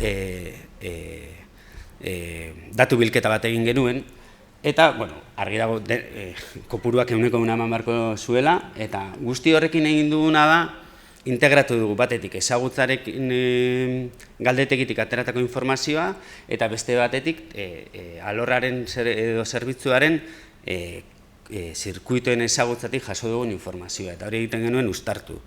Eta hortik ateratzen genuen irudi bat, argazki bat, erakundaren, alorraren. Kasu honetan, kontingentzia arruntako adibide bat ekarri dizuegu. Hemen ikusten duzue, han eskerrean goian agertzen dira 5 zirkuito definitu zituztela, pertsona fisikoekin, enpresa eta aholkularitzarekin, ikuskaritza medikoarekin, gizarte segurantzarekin eta hornitzaiekin. Eta tauletatik jasotako eta ingetzatik jasotako informazioa irudi bitartez txertatzen genuen. Gero arduradunak ere argitasun batekin ikus dezan zein den bere zerbitzu edo alorraren egoera. Kontutan eduki behar da, momentuko argazki bat dela, eta hau aldakorra izango den gauza bat ere badela. Nola interpretatu hemen agertzen den irudi hau? Kontua da, gero atzera ingo dut berriro, baina kontua da, kasu honetan, zirkuito hortan, 28 pertsonak parte hartzen dute, 28 hortatik 9 egindako galdetegi hortan aitortu zuten, edo lehenengo galdera horri baiezko erantzuna eman zioten, ze kanal erabiltzen duten, portzentaiki adierazi zuten aurrez aurre askoz ere gitxiago, eta batez ere telefonoz eta idatziz egiten zela zirkuito hortan komunikazioa, kasu honetan ez da asistentziala den zirkuito bat, eta behan adierazten genuen semaforo bidezko egoeraren analisi antzeko bat egiten genuen. Lehenengo semaforo hortan berde agertuko zen baldin eta parte hartzen duten, zirkuituan parte hartzen duten pertsonen erdia edo gehiagok baiezko erantzuna emango balu. Eta bigarren semaforo hortan aurrekoan laren agertu eskero, gorria jartzera baki genuen urrengoa, eta da, ez delako existitzen zerbitzuan edo alorrean barne prozedura instrukziorik euskaraz nola hartatu behar duten adierazten dutena edo idatzita ez dago propio zerbitzuan. Erakundean agian bai, baina zerbitzuan propio ez. Eta horrela ditugu adibide batzuk, ez? Hor ikusi daitezke pertsona fisikoekin daukagun kasu hortan, adibidez, aurrez aurrekoak gehiago egiten du, semaforo berdea aurkitu dezakegu hemen beko karratu honetan langilegoen erdia, baino gehiago, baiezko esan zuelako, eta guztionetatik egiten zen gero, irudia txostenera ere pasa. Hau da, zerbitzu edo alor buruari txosten bat ere pasatzen zaitzaion, deskribatzen irudian ikusi duguna, baina paperera eta idatziz jarrita, ez? Hor agertzen zen nori bideratuta zegoen, hor daukazuen datu guzti horiek, lehenengo horrian zirkuitoak markatzen ziren, handiz eta grisez dagoena da, bete behar dugun legearen araberako zirkuitoa dela adierazteko, eta hori ere arduradunek ere argi izateko, eta kanpo begirada batetik, hau da nire begiradatik, proposatzen zitzaien epe labur, ertain eta luzera begirako zehirten bide proposatzen zitzaien, ez? Eta hor dauzkazue batzuk, eta horien artean uztartzen dugu Mirenek aurkeztu duena, bosgarren aukera bezala proposatzen den irtenbide horrekin, ahal dela 50 orduko formakuntza hortara bere langileak edo bere ardurapean dauden langileak bideratzea. Eta, aipatu behar dut, bidelagun euskaltegi, ukidugun bidelagun Ulibarri euskaltegi izan da, urte guzti hauetan bai taldekako euskara ezagutzako formakuntzarako, bai orain gabiltzan trebakuntza formakuntzarako, Eta gure aldetik besterik ez, eskerrik asko ematea, harremanetarako hor dauzkazue gure helbide elektronikoak, eta orain... Ez dakita hemen mota askotako enpresak bagaude, eta gure kasutan, eta beste enpresen kasutan ere, gertatzen dena da, arduradun batek olako txostenik jasotzen duenean, eta pertsonak hau ikusita, bakoitzaren burua sortzen den beldurra, edo urduria nola kudeatu behar dugu, hau da. Pertsona askok hau erasotzat hartzen du. Eta orduan, lanketa garrantzitsuena guretzat behintzat da profesionaltasuna eta kalitatea batera doazen. Hau da, naiz eta pertsonak aldatu, erakundeak bermatu behar duela zerbitzuak eta euskara bermatzeko asistentzia edo zerbitzua eman da. Pertsonekin eta arduradunekin lanketa oso garrantzitsua da, batez ere arduradunekin, arduradunok oztopo handienak gara, hori argi eduki, eta guretzat, ez da erreza, hasi berri gara honekin. Bai, azkenean, eta aztu zait, jasotzen duten txosten eta argazki horrekin egiteko daukatena da, urtez urterako ekintza plan bat sortu, alden heinean, zirkuito horretako semaforo kolore hori aldatzen joateko. Eta, hori, esan dakoa, eskerrik asko, orain galdera tartea tokatuko zaigu, hemen harin gesterik daukagun, eta listo. Bai. Mikrofonoa emango dizute. Bai, hurbildu. Beitu, ni osasun sailekoa naiz, Bizkaiko Lurralde Ordezkaritzako euskara teknikaria. Eta guk hor batzuetan izaten ditugu arazoak arduradunekin, eta zuen arduradunak, euskaldunak, dira, erdaldunak, zelan kudeatzen duzue hori? Bueno, egia da, Eskerrik asko. gure erakundean osasun alorreko zuzendariak ez direla euskaldunak, gaur egun esango nuke bat bera ere ez. Bueno, bai, zentro ambulategin zuzendaria bai. Eta orain izendatu dugun zuzendari medikoa emakume dana. Baita. Naiz eta kanpokoa izan, egitasmo honetan parte hartu dau, eta nik uste dut bere jarrera erakargarriago. Bai, eta gero egia da, erdi mailako arduradunetan hor bai. Hor euskara maila eta euskararekiko atxekimentua hor nahiko handia dukago, bai erizain, fisio eta erizain laguntzaile eta osasun administratiboen erdi mailako horietan bai. Eta horiekin egin behar dugu tira, batez ere... Goi mailako zuzendaritzan ez? Ez. Kudeatzaile nagusiak izan ezik. Eta han ere laguntza handia izan dugu. Bai. Online ez daukagu galderarik, hemen presentzialean, beste galderarik norbaitek? Eskerrik asko, Miren eta Ion.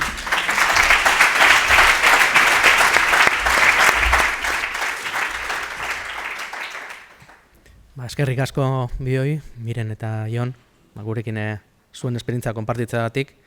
Lehen esan dugu, hizkuntza gaitasuna ez denean ehunekoa, ditugun baliabideak modu egokinean kudeatu behar ditugu gure helburuak lortzeko, kasu honetan hizkuntzari lotutakoak eta zerbitzu hizkuntza zuen kasuan bermatu ahal izateko. Horregatik nik uste dut praktika hau oso interesgarria dela, denok euskaldunak izango bagina erakundean, horrelakorik ez genuke behar. Guztietan bermatuko genuke, baina hala ez denean eta realitatea hor kanpoan daukagun realitatea zuenaren gertukoa da, horrelako praktika bat nik uste dut oso interesgarria dela. Hirugarren praktika ere, nik uste dut, praktika honek ere lotura daukana orain entzun dugunarekin, eta hau ikusi genuenean, Ainoa eta Biok ikusi genuenean praktika hau interesgarria iruditzen zitzaigun, porkora gezten dira, egoiliarrak agertzen dira, egoiliarrak dira, segun eta ze sektoretan gauden, eta hitz horrek, esan nahi desberdinak izan ditzake, egoiliarrak, kasu honetan dira, langileak, egoiliar gehienak medikuak, baina erizainak eta bestelakoak, ez dira egoiliarrak, erabiltzaileak edo zerbitzuaren hartzaileak. Eta iruditzen zitzaigun praktika oso interesgarria izan daitekeela ez bakarrik osasun sektorerako, lehen Soniak aipatu ditu gizarte joerak, badakigu zein den momentu honetan daukagun egoera bai jaiotze tasarekin, talentuaren kontu horrekin erakartzeko, mantentzeko, eta badakigu ere, kanpotik ere horriko zaigula talentu asko, kudeatu beharko duguna, gure erakundeetan, euskararen erabilera bermatu edo areagotzeko eta mantentzeko kasu askotan. Eta horregatik, interesgarria iruditzen zitzaigun praktika hau, nahiko esportagarria delako sektore askotan. Gero izango dugu industriaren, azkenen izango da Fagor Elektronikoakoa, sektore industriala, baina sektore industrialak ere badu kontu horretan ere, zer esana. Nahi duzuenean.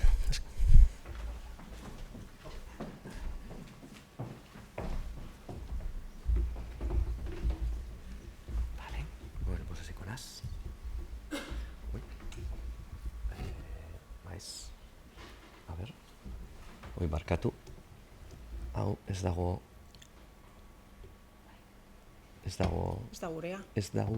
sorik. Ez da lehenengo, justo, ez da lehenengo diapositiba, ez da zergaitik bestela ekarri dugu, badugu.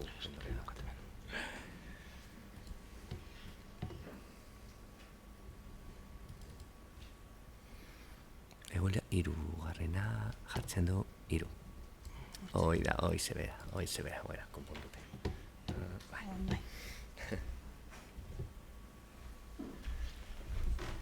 Bueno, egunon, eskerrik asko, gainditu ditugu arazo teknikoak, eta lehendabizi, eskerrik asko, bai,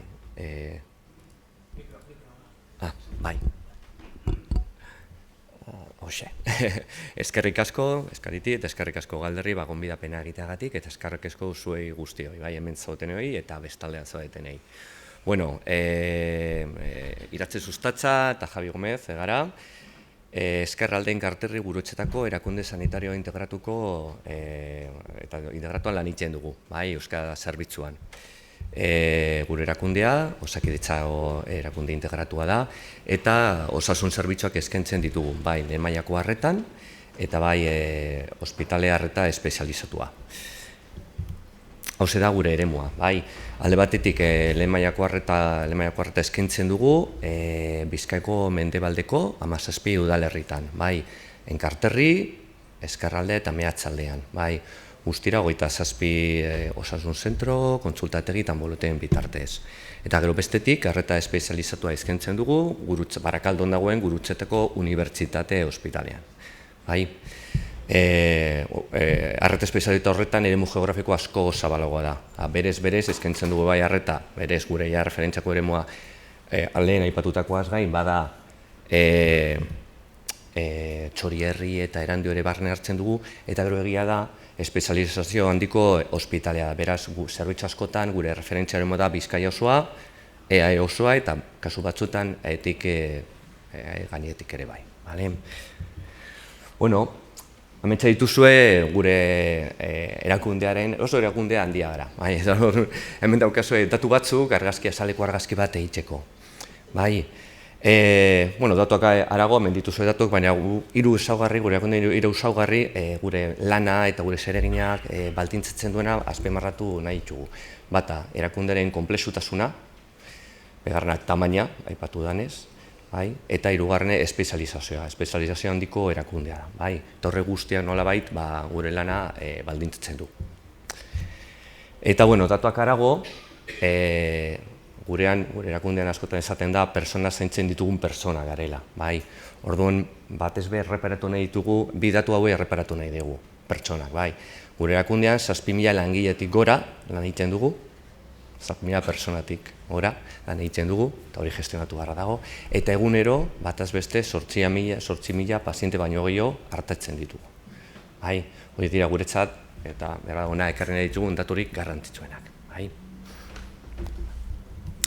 Bueno, Jabik pizka bat gure erakundearen irudia aurkeztu digu eta niri tokatzen zai gure profesionalen irudia pizka bat aurkeztea, bai? Hor ikusten duzuenez, 7.176 horietatik gehienak osasun langilea dira, azkenean osasun erakunde bat gara eta 181 jota osasun profesionalak dira.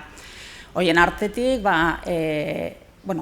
guztion artetik egia esateko, 180 emakumezkoa gara, eta bataz besteko adina gaztetu da azken urteetan, eta bain 54 bueltan gaude, bai? Eta ja pizkatxo bat, ja gaia zentratuz, esan dezagun, guztion artetik erdia baino gehiagok txandaka lan eitzen dagoela, horrek dakarren baldintza guztiekaz, eta 1624 fakultatibo agertzen dira hor, eta hoiei elkartu barriakiez edo batu barriakiez egoiliar hoiek, 459 zuzen be.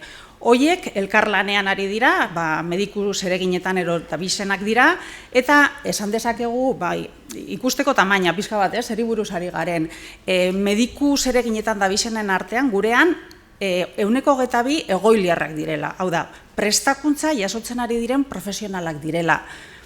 Ideia bat egiteko, ikusten ditugu mantadal zuridunen artean, lautik bat iaia egoiliarra izango da, igual hori argiago dugu. Eta, irudi batek informazio asko ematen duela esaten dute, eta hauek dira gure egoiliarrak, bai? Harrera ekitaldi nagusian, hor ikusten dituzue, gogotsu, prestakuntzaldiari ekiteko gogo biziz, ez? Ondo, ba. Dira hortengo gure egoiliarrak, horten hasi dienak, bai? Eta apura zentartzeko edo, hasi gara sartzen materian, bai. Orduan egoiliarrak, galderrek aipatu den bezala, beste esan batzuk ditu, bero gurean dira prestakuntzan espezialitatea prestatzen ari medikuak. Eta gizuenez, mira azterketa famatu egin da gero, medikuntza fakultatea maitza dutenean, mira azterketa egiten dute, 10.000 lagun, itxigora bera estatu osoan, eta handik, emaitzaren arabera, aukeratzen dute ze unibertsitate hospitalean, egin nahi duten erresidentzia, egoiliaraldia. Ondo, orduan, printzipioz, egoiliaraldia, bataz beste 4 urteko iraupena du, gehienetan 4 urteko iraupena du. Kasu batzutan, medikuntza, espezialitate kirurgikoa 5 urtekoa dira. Hori zentratzeko, persona horiek egongo dira gurekin, gitxienez, etorriko dira, edo zentokitatik, baina gutxienez egongo dira gurekin 4 urte. Eta beste batzutan, beste kasutan, 5 urte.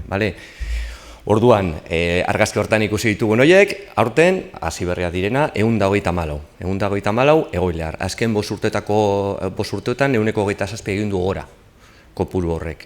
Eta joera goranzkoa da. Datozen urte begira, gora egiten jarraituko du, dudabarik, profesionalen beharra dago. Beste dut importante bat, erdia inguru, horietatik erdia inguru kanpotik datoz.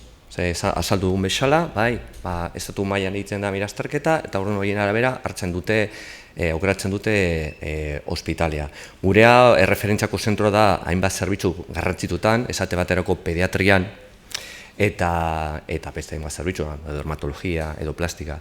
Eta orduan, kanpotik ere ator jende asko, erdia inguru.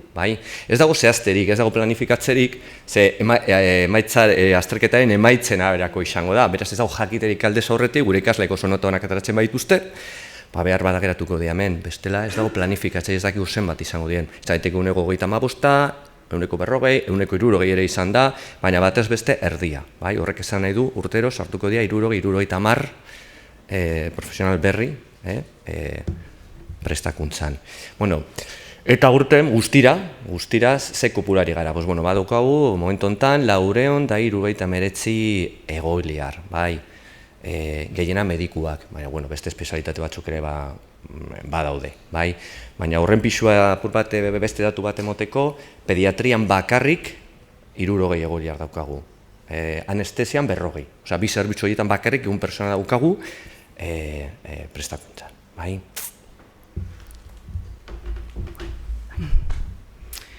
Oso ondo, orduan, Jabik esan dagoen bezala kopuru oso ikusi dugu, aurten 134 jaso ditugu, hauek egoiliarrak dira, gero batu behar zaizkie beste Eta 59 espezialitate ezberdinak egiten dituzte gurean. Gehienak medikuntza arlokoak, baina Jabik esan dagoen bezala, baditugu fizikariak, psikologo klinikoak, baditugu biologoren bat, fizikariren bat, eta horiek guztiak hori, Jabik esan dagoen bezala, 4 urte sarituko dira gurean.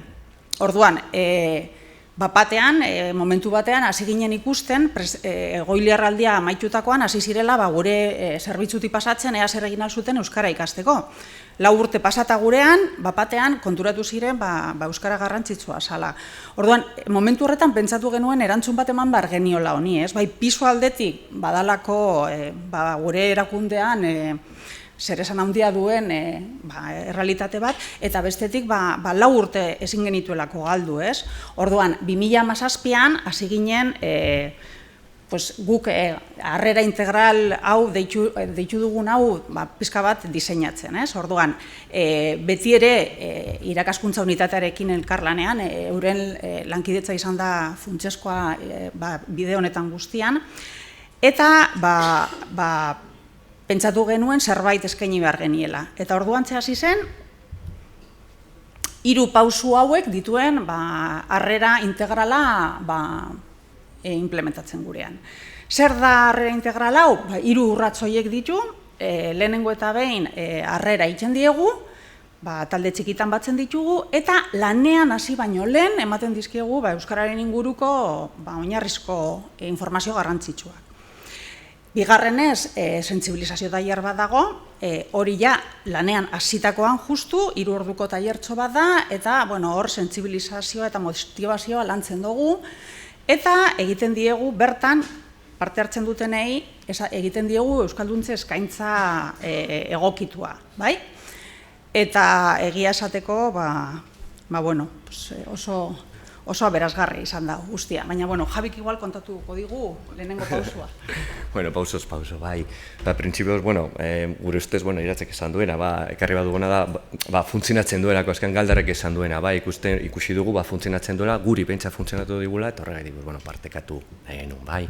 Orduan, 3 urrats horietan, prozesu, harrera horren lehenengo urratsa da, harrera linguistikoa. Egoiliarri egiten zaila harrera instituzional bat, ikusi duzuen argazki hori, ospitaleko ekitalde aretoan egiten da, halako kelteli formala, instituzionala, gerenteak horrezten du, baina gero egiten da harrera praktikoa, jakin izan genuen, langileen zuzendaritzak eta ikaskuntza unitatea, egoiliar berri horiekin biltzen zela, talde txikitan, 10 lagunen talde txikitan biltzen zela, eta haien intereseko informazioa emateko, langileen zuzendaritzen partez, nominen inguruan, kontratuen inguruan, irakaskuntza unitatea, prestakuntza ibilbidearen berri, formazioa, guardiak, jakin beharreko guztiak, eta iruditu zitzan guri oso importantea zela, harrera linguistiko ere hor txertatzea. Finean, hori da, erakundeak egiten dien harrera. Orduan, iratzaileak esan duen bezala, bilera hori egiten da lanean hasi horretik. Justo urrengo gunean endoak bigunetara, sinatzen duen konta, eta hasten dira lanean. Baina lanean hasi horretik, elkartzen garaiekin, talde txikitan, aurrez aurre, guretzat oso importantea aurrez aurre, gero hori idatzian ematen zaie, aurretik ere ematen zitzain idatzian. Gu aurrez aurre elkartzen garaiekin, aukera dute galderak egiteko, zalantzak, jende asko kanpotik dator, erdia edo. Eta kanpotik esan dudanean izan daiteke, benatik edo Hego Amerikatik edo Frantziatik. Orduan, importantea da, harrera hori guretzat funtsezkoa da. Orduan, zeiten dugu, talde, deneri dago, badago euskaldunak direnak, eta euskaraz ezertxo ere ez dakitenak. Orduan, printzipioz ematen dizkegu irizpide, orokor batzuentzat erabilgarria dena, jakin beharrekuak, erakundeen hizkuntza politikaren berri. Orduan, hasten gara, oinarrizkoa, elebitasuna. Elebitasuna, zertzelada soziolinguistean zertzelada batzuk, zertzelada praktikoa, zenbat euskaldun daude gure eremu soziolinguistikoan. Hori azaltzen diegu. Osakidetza, aspaldi dauka proiektu bat, pazienteak identifikatzeko. Beraz, gu badakigu, paziente bat hizkuntza aukera egin duen, lehentasunezko hizkuntza euskara badu, gu badakigu. Eta ikusi aldute horiek euren osakidetzaren informazio sistemetan. Baina, esan behar zaie, zuk ikusi alduzu pazientearen hizkuntza autua nun evolutiboan, historia klinikoan, non ikusiko duzu. Hori guztia saltzen zaie. Eta horren horrean bebai, zaten dugu, eta orduan hori ikusten duanean, ze ingo du, noa jokatu behar du. Hori ere protokoloizatuta dago, horiek hizkuntza irizpideak dira. Hori guztia saltzen diegu, guztiei. Gero, bestetik, ja bereizten dugu informazioa, egiten dugu beste bi multzotan. Euskaraz dakitenei, beste informazio praktika. Bueno, profesional elebidun bezala ere identifika daitezke, bai, eta eskaintzen diegu identifikazio ere egitea, eta lehentasunezko hizkuntza profesional bezala ere egin dezakete. Eta trebakuntza, edo gaikuntza, edo birziklatzeko aukerak ere eskaintzen ditu ospitan, horren berri ematen diegu, bai. Eta bestetik, euskaraz ez dakitenei, zer eskaintzen digu, bueno, ematen digu, Osakidetza diruz laguntzen ditu ikastorak egiteko, profesional guztien eskura dagori, eta hori da lotzen dugu urrengo pausarekin, badaukagu, ospitale badauka prestakuntza beresi bat, egokitu bat, euren beharretara urte hauetan ikasitakoarekin egokitu duguna, erresidentzia egiten duten bitartean aurrera eraman izateko. Eta hori ere eskaintzen du, eta nola baita ora, lehenengo kontaktu hau da, amua, zirkuito horretan integratzeko. Eta bigarren pausua, aurreratu duguna da, sentsibilizazio tailerra, bai? Hau da, 3 orduko tailer bat, irakaskuntzako prestakuntza ibilbidean txertatuta dago, beraz, eurei agertzen zaie, euren kurrikulunean agertzen zaie, eta, 3 ordu dira, eta eredu hartu genduen Euskal Herriko Unibertsitateak Erasmus ikaslekaz egiten zauen antzeko modulo bat hartu genduen, eta egokitu genduen geurera, ez?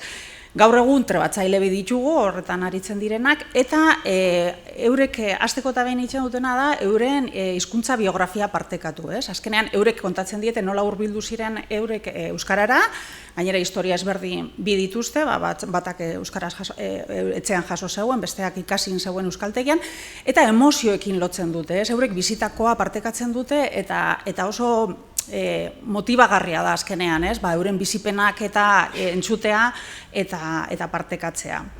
Eta, hirugarren pausu, hor ikusten duzu gogo betetze maila, bai? Ikaragarri izan da, egia esateko gurean normalen ez ditugu horren besteko emaitza honak lortzen, eta gainera gogo betetasun mailaz batera eraginkortasuna ere izugarria izan dela ikusi dugu, izan ere gehienek, tailer hau egin duten gehienek egin dute, izena eman dute euskalduntze ikastaroetarako, bai? Eta hori da, 3. pausua, hain zuzen ere. Baina, pentsatu dugu, hau da Marcelo Calabozo, bera zen garai hartan proiektua abiarazi genduen sasoian eta zerbitzu burua, eta berak kontatuko digu pixka bat bere bizipena. Egun jubilatuta dago, momentu honetan beste zeregin batzuetan ibiliko da, baina ekarri nahi izan dugu pixkatxo bat bere iritzia. Egunon, soy Marcelo Calabozo, jefe de estudios de formación especializada del Hospital de Cruces, y en principio simplemente deciros que esta experiencia creo que ha sido muy provechosa y realmente hasta divertida.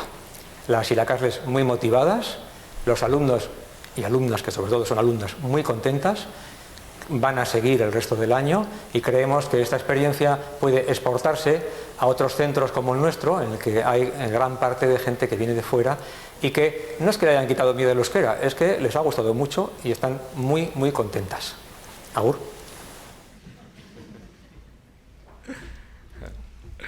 Bueno, Marceloko zondo, gu baino beta saltzen du. Eta, teilera, gure zirkuito horren 3. urratzaia daukienez. Euskalduntze eskaintza egokitu, holan deitu diogu. Jabetu ginen hasieratik, zirkuito martxan jarri aurretik, egoilarri eta egiten genien eskaintza zen eskaintza orokorra. Hau da, euskaltegira jotea, diruz lagunduta, bai. Baina, kontuatu ginen, eskola usten kopurua ikaragarri handia zala. Osea, hasi, bai, baina amaitu, ez, oso handia zen. Zergaitik, haien gana joan ginen, galdetu genuen, haiekin egon ginen, egoiliarrak, ezaugarri berezia dituzte. Prestakuntzan daude, baina lanean daude. Osea, lan egiten dute eta prestakuntza dute, eta ikastaro pilo bat egin behar dute, formazioa. Horrez gain, guardiak egiten dituzte, eta horrez gain, errotazioak. Hau da, ez daude beti itoek berean, barne errotazioa eta kanpoko errotazioak. Barren rotazioak osakitza barruan, baina gero kanpoko errotazioa bapatean badoaz. Joan daitezke pediatra joaten dira Malauira 2 hilabetez, horpein masaietako ziru jauak Kanadara, edo esan nahi dut, eta horrek ohiko euskalduntze prozesua oztopatzen zuen erabat. Orduan, horretaz jabetuta, esan genuen, bueno, erraztu behar dugu, gu jende hau lotu nahi bat dugu, eta guretzat importantea da, eskeni behar dugu, erraztu behar dugu bide hori, euskarara hurbiltzeko eta bidea. Orduan, bueno, gure lehenengo, hemen ikusten da oso argi, lehen Aitzole komentatuena, berregin zuzendu eta holan ibili gara, eta ikusten da. Gure lehenengo esan zen, bueno, ekarriko du, erraztearren ekarriko dugu, bi gela desplazatuta, bai, nolbait euskaltegiko ikastaro horiek modulo horiek ekarriko ditugu ospitalera. Zetako, bueno, talde homogeneoak sortzeko, azken baten, bueno, talde homogeneoak dena ziren egoiliarrek osatutako taldea, beraz, bueno, maila aldetik, antzekoa eta erraztearren, eta ospitalean bertan desplazamenduak ere saiesteko. Probatu genuen, eta ez zuen funtzionatu. Eskola Donostia berriro ere, taldeak desintegratu ziren ikasurte amaierako. Bueno, 2018an esan genuen, bueno, bide honetatik ezin, probatuko dugu autikaskuntza. Imaginatuko zuenez, ikusten da eta garbi joan garela aldatzen, ez zuen horrek ere ez zuen funtzionatu. Haiekin hitz egin genuen, eta bueno, kexa zen bai, apur bat, ez zutela oso egokia ikusten, hizkuntza batera hurbiltzeko zerotik, eta berriro ere, eta exigentzia maila, eta ez zuen funtzionatu. 2019an beste buelta bat, eta hor hasi ginen nolabait gaur egungo eredua definitzen. Egin genuen jardunbiko ereduaren aldeko apustua. Eta orduan erabili genuen, garai hartan erabili genuen aixa materiala, etorri berrientzako bere garaian prestatu zuen materiala, 60 orduko modulo bat, gehi gure trebatzaileekin hitz egin genuen, sensibilizazio ikastaroa hain gogobetetze handia lortu duten trebatzaile horiek jarrekin harremanetan, eta sortu genuen jardunbiko modulutxu bet. Hasiera batean, honetan ere joan gara egokitzen haien beharretara. 3 hilabeteko iraupena aurreikusi genuen, eta gero euskaltegira salto itzia. Bueno, horrek 3 hilabeteko hori amaituta, eskatu ziguten jarretzeko, primera zegoen, balorazioa gobetetzen ez da ikaragarriona izan zen, eta zen, bueno, amaituko du ikasurtea, eta etorren urtean joan gara euskaltegira. Bigarren ikasurtea, lehenengo ikasurte hori amaituta, eskatu ziguten jarretzeko. Eta lan joan gara, apurka, lusatzen, eta gura egun da momentua, eta hori da 2021-etik, aurrera, martxan daukagun zera esperientzia, joan gara doitzen, denborak eta karga, baina finan da hori, jardunbiko ikastaro bat, gaur egun daukagu, ordu eta erdi egiten dute ospitalean bertan, arratsaldez, lan orduz kanpo, eta gero gainerako materialak classroom baten bidez. Eta hori da, eurek daukaten denbora disponibilidaden arabera. Bai, oso ondo funtzionatzen du, emaitzak oso onak dira, gogoetetza oso handia da, izan ere, gaur egun, 69 egoiliar daukagu formatzen. Erresidentziako 4 urtetan, Erresidentziako 4 urtetan. Eta, ideia da, edo asmoa da bintzat, erresidentzia amaitzen duteneako B1 mailaren pareko izango dutela. Guretzat importantea da, ez bakarrik lortzen, egiaztatzen dutena da ez. Horietako asko ez dakite jarraituko duten hemen erresidentzia maituta. Behar bat bueltako dira. Baina, bitartean, bintzat gurekin egon den bitartean, oinarrizko euskara ezagutza izango dute. Eta gurekin geratzea erabakitzen badute, bidea erdia bintzat ere badute egin da. Eta Jabik esan dagoen bezala, 2019an hasi ginen pizkatxo bat definitzen gaur egun dugun modulo hori, ez? Baina, ondino be esan guztiz. Eta pentsatu dugu garai hartan, eskatu genien gurik sasoi hartan, ikasle zebizen taldeari eskatu genion, euren testigantza ematea, proiektua aurkezteko, eta hauze da, Martak eta Jolandak 2019an esan dakoa. Kaixo, gu Jolanda eta Marta gara. Ni Bilbokoa naiz, baina orain Gurutzetan bizi naiz. Eta zu nongoa zara? Ni Hueskakoa naiz, eta orain ni Bilbon bizi naiz. Eta zenbat urte daukazu? Nik 23 urte daukat, eta zu? Ni 24 urte daukat. Orain gu euskaraz ikasten ari gara. Eta ni pediatrikoa erizaina naiz. Eta ni pediatriko medikoa naiz. Bueno, y ahora lo vamos a hablar un poco en castellano porque estamos muy contentas. Sí, empezamos, la verdad, ambas empezamos de cero. No saben, ella es de Vigo, yo de Huesca, y obviamente no conocíamos el euskera hasta llegar aquí. y nos pareció una buena idea pues lo que nos ofrecían desde el hospital, introducirnos dentro del curso para conseguir un poco más una inmersión del idioma. Ya, porque además, a ver, también hay los euskaltegis, pero al final esto creíamos que era igual un poco más adaptado quizás a nosotros, porque entre las guardias y que tienes que cursos y otras cosas, pues 1 hora a la semana está muy bien y además tenemos el online que podemos seguir aprendiendo, pero bueno, la verdad que las clases son en realidad lo mejor porque bueno, son un poco así muy amenas. Yo creo que es bastante dinámico, las profes que tenemos, Vero y Ainhoa son muy majas y nos han ayudado mucho, la verdad. Sí, la verdad que sí. Bueno, ya de hecho, ya como empezamos, que no nos esperábamos que fuésemos a decir ni siquiera todas estas cosas de las presentaciones. Es poquito, pero oye, pues para haber empezado ahora hace nada, creo que es bastante haber aprendido. Y nada, pues nos despedimos. Agur! Bueno, hauek dira, Yolanda eta Marta 2019an, justu heldu ziren, maiatzan guk harrera egin genien, uda hasita ikastaroa urrian hasi zen, eta abendurako eskatu genien testigantza goitzeko, beraz, Eta urteak joan dira, eta Yolandak gurean jarraitzen dugu, eta pasaden aste, izan ere jaio berrien unitatean daukago, bai, pediatriako erizaina da, eta jaio berrien unitatean jarraitzen dugu gurean. Eta pasaden astean eskatu genion, Santo Tomaseko azokati bueltan, guretik pasatzeko, eta hauze da, esan ziguna. Kaixo, Yolanda naiz, eta, Galiziakoa naiz, daramat hemen 6 urte. Etorri nintzenean dena berria niretzat, jendea, lekua, kultura, baita euskara ere.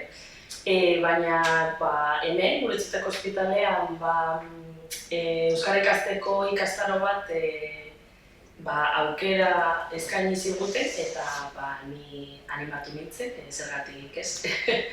Eta oso esperientzia ona izan da, gainera oso aberasgarria, benetan.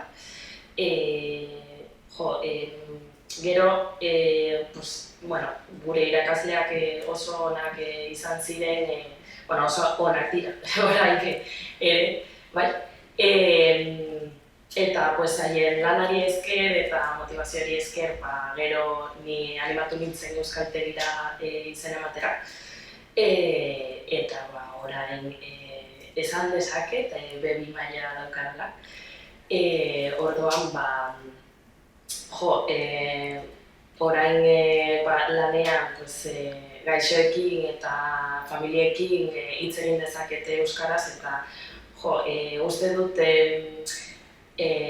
seguruago edo erosoago daudela hitz egiten dutenean euskaraz, haien laguntza, haien hizkuntza delako, eta gainera eskertzen dizute, benetan.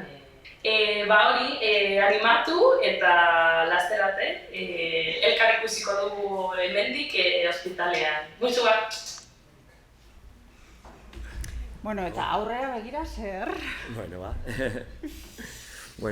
Eta aurrera begira, bi egitasmo eta proposamen bat ekarri gu. Alde batetik, Osakidetza du asmoa, proiektu hau EAEko egoiliar guztiei zabaltzeko. Eta hori oso pozgarria da guretzat. Gero bestetik, gure erakundean ere, harrera linguistiko egoki egin nahi digu profesional berri guztiei. Ez da erraza, oztopo asko dugu, ez da egoilargin bezain erraza izango, baina ari gara apurka-apurka hortan. Eta azkenik, proposamen bat. Ikusi dugu, hori egindako bideo honetan guztian, ikusi dugu aldaketa momentua oso momentu egokia dela eskaintzeko, adibidez, eskaintza erakargarri bat egiteko, euskarara hurbiltzeko. Eta orduan guk pentsatu dugu bideo horretatik jarraitzea, eta ildo beretik pentsatu dugu gure lankideentzat, gure gainerako lankideentzako ere, antzeko aukera bat eskatzea dagokionari. Azken batean, gogora dezagun, esan dugu, gure lankide gehienako osasun arlokoak dira, gehienak emakumezkoak, 44 urte bueltan, eta txandaka lan egiten dute, beraz, oso zail egiten zaie, lehen komentatu du Mirenek ere, ohiko moduloetan integratzea eta jarraitzea eta ikasturte osoa jarraitzea. Orduan, gure ustez aukerak malgutu behar dira, euskara ikasteko moduloak egokitu behar dira, azkenean daukagu hor diruz lagundutako ordu kopuru bat daukagu, eta uste duguna da profesionalek euren ikasprozesuaren jabe izan behar direla eta uztartzeko euren bizitza pertsonala, euren bizitza profesionala eta euskara nola baitxeko aukerak malgutu behar direla. Ikusi arte! Bueno, besterik ez, gure partez berriro eskerrak emon, zuei guztioi, gure proiektua entzutera horritzagatik, eta laizter arte.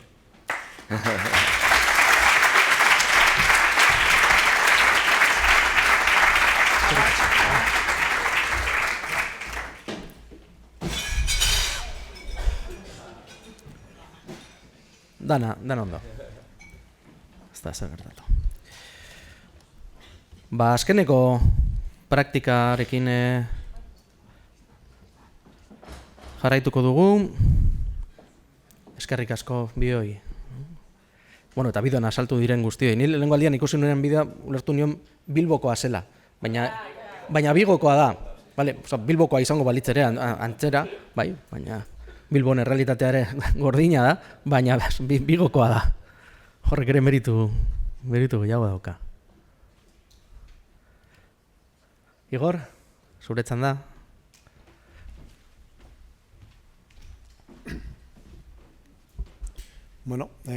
Egunon da eskerrik asko, Euskal ITIB tarte honetan parte hartzeko gonbidapenagatik. Eta, ni Fagor Elektronika Kooperatiba Elkartean aplikatzen ari garen hizkuntza irizpideen auditoriak egiteko sistematika azalduko dut, ez? Esan bezala, ni Igor Larrañaganaz, berez Fagorreko euskara koordinatzailea, baina oso denbora gutxitik, 2 hilabete noa hortan. Baina, aurretik euskara batzordean sartutan ninguan, da, pixka bentsat, zerra bentsat badakigu gai honi buruz, ez?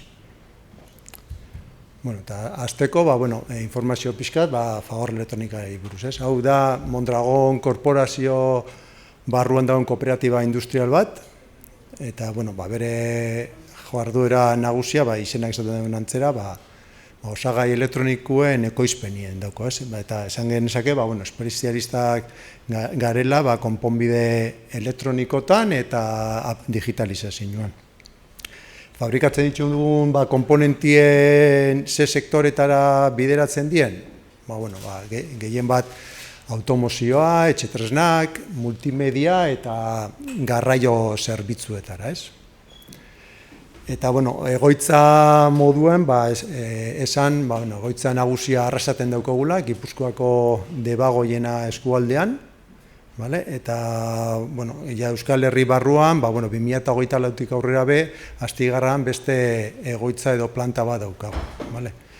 Planta hau berez, gure barneko negozio batetako kompetentzia zen enpresa bat da, hartzeko dunen egoeran zauen, eta gure estrategiari egoki bat, egokia pentsatu zitzaigu gomentza bere egunean, eta erabak izan erostea, eta orduan sartu da Fagor Elektronika barruan, ez?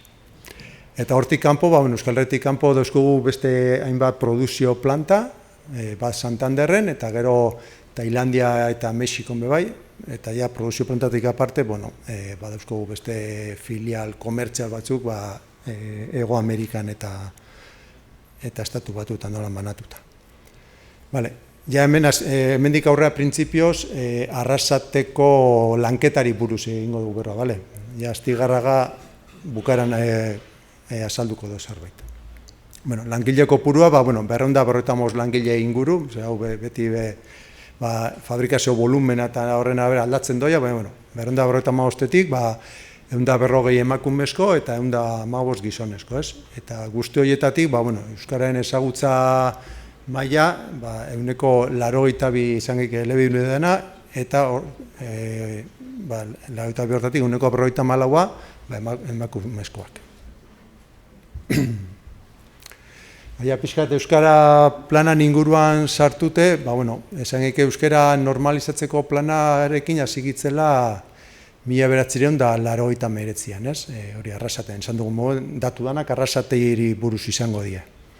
Orduen, ja urte hartatik aurrera hasigitzen gestio planak egiten eta 4 urteko plan estrategikoak ere bai, ez? Lantzen hasi ginen.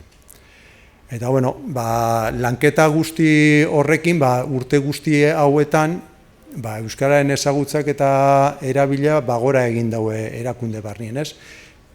Ez da bakarrik izango euskararen lanketa hori, ongo da errelebo aldaketa bat, generazio bat, hainbat arrazoin artean, ez? Baina, adibidez, hori, ahozko erabileran, hasiera hortan, 15-20 bitartean zegoena, baina azkenengo urteetatik, erabilpen hori 50-60 igo da.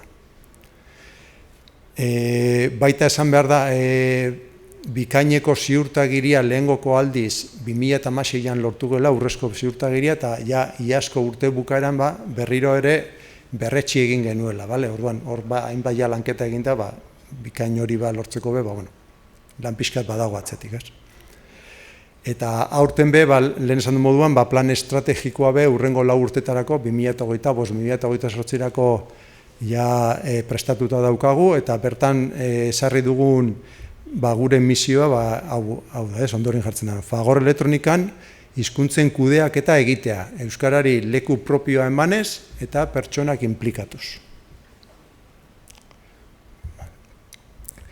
Tarte guzti honetan, hizkuntza politika eta auditorien sistematikan pixka sartuaz, 2019an, hau lehen galderrek hasiera baten komentau dago, Eusko Jaurlaritzako erreferentzia marko estandarran oinarrituta, gure hizkuntza politika zehaztu genuen, ez? Hor bertan da zen atal bakoitzerako, guk jarraituko ditugun irizpideak zehaztuaz eta horien arduradunak zehaztuaz, ez? Orduan, hori marko hori, taula hortan gutxi gora saltzen da, 6 atal nagusi ditu, bale? Irakurri behar gutxitzen dugu, diristaz, baina, 6 atal horredi erakundearen irudia, bezereokiko pertsona fizikoek eta herritarrikiko harremanak, barne komunikazioa eta lantresnak, pertsonen kudeak eta kanpo harremanak eta kudeak eta sistema. Gero, atal bakoitza dauko bere arloa, azpiarloa, da hainbat gai da, ez? Orduan, guk hizkuntza politika hau, erakundeko kudeak eta sistema barruan integratuta daukagu, eta orduan urtero egiten jako jarraipen, ez? Baina hasierako urte horietan, sortzen lan horrek bai eukizauen bere zailtasunak eta desenteko parte hartzea ez nola izaten, normalean hor euskera batzordeko kideak gehi beste organo batzutako kideak eta ibiltzen sortzen, orduan. Hori ja sortuta sortu ondoren jarraipena eta hor esaten den guztia hori bete beharra dago, ez? Orduan, horrekin jarraituz, ja 2021 erabaki gauen horrei jarraipen egoki bat egiteko, hizkuntza irizpideen auditoriak itie urtero. Orduan, auditoria horrek, esan bezala, urtero itxendie eta erakunde barruko 11 gune ezberdin auditatzen diez. Gaina gune bakoitzien arduradun ezberdin batzuk daudenez, implikazioa edo, digamos, bete behar hori hainbat pertsonen artean banatzen da. Eta, guniek azaltzen dina, administrazio orokorra, giza baliabideak, informatika, ingenieritza, marketinga, zerbitzu orokorrak, sistemak, euskera teknikariak, eta gero 3 fabrikazio, justo negozio ezberdinetako 3 fabrikazio guneak, ez? Orduan, auditatzeko ze metodologia erabiltzen dugu? Excel horriak baliatuz. Lehen esan dugun moduan, M marko hortan definitzen die atal ezberdinak, atal bakoitza dauzkon bere arloak eta azpiarloak eta definitzen die, eta horrekin prestatzen dugu taula bat, gune bakoitzan eragiten duten atal edo arlo horiek sailkatuaz, eta orduan gune guztietarako prestatzen dira Excel horri batzuk eurei gune hortan aplikatzen dien azpiarlo eta eragina daukaten puntuak zehaztuaz, ez?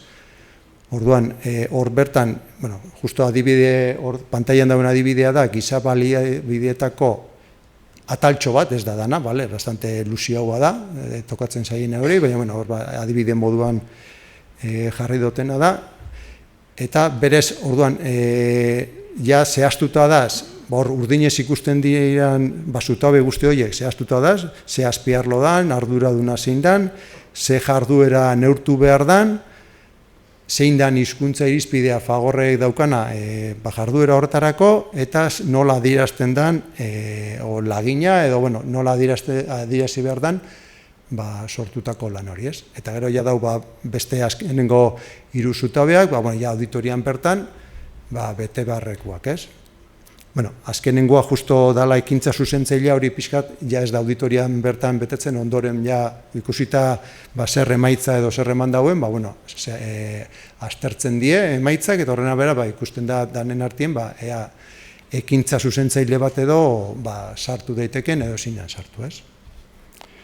Orduan, hor datuetan, gehiena altu, erdizkako bat badau, hori ez, adibide konkretu hortan, aurrez aurreko harrera, ez, pertsonak edo kanpotik datozen nahi, nola egin zaien baleoko hitza euskeraz esan zaien edo ez, eta, amaitza moduan urten zauen, erdizka, egon dielako hornitzaile edo batzuk bai intzinak euskeraz, da bestatzuk ostera, gazteleraz indienak, ez.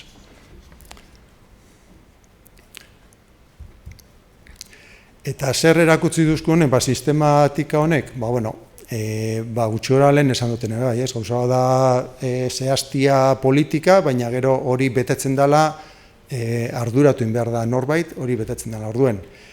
Alde batek hemen arduradunek edo sail ezberdine jarraipena egiten dioten hizkuntza politikari, horrepe euren barneko gunietan eragin positiboa dauko, eta euskararen ezagutza eta erabileran positiboki eragiten dago.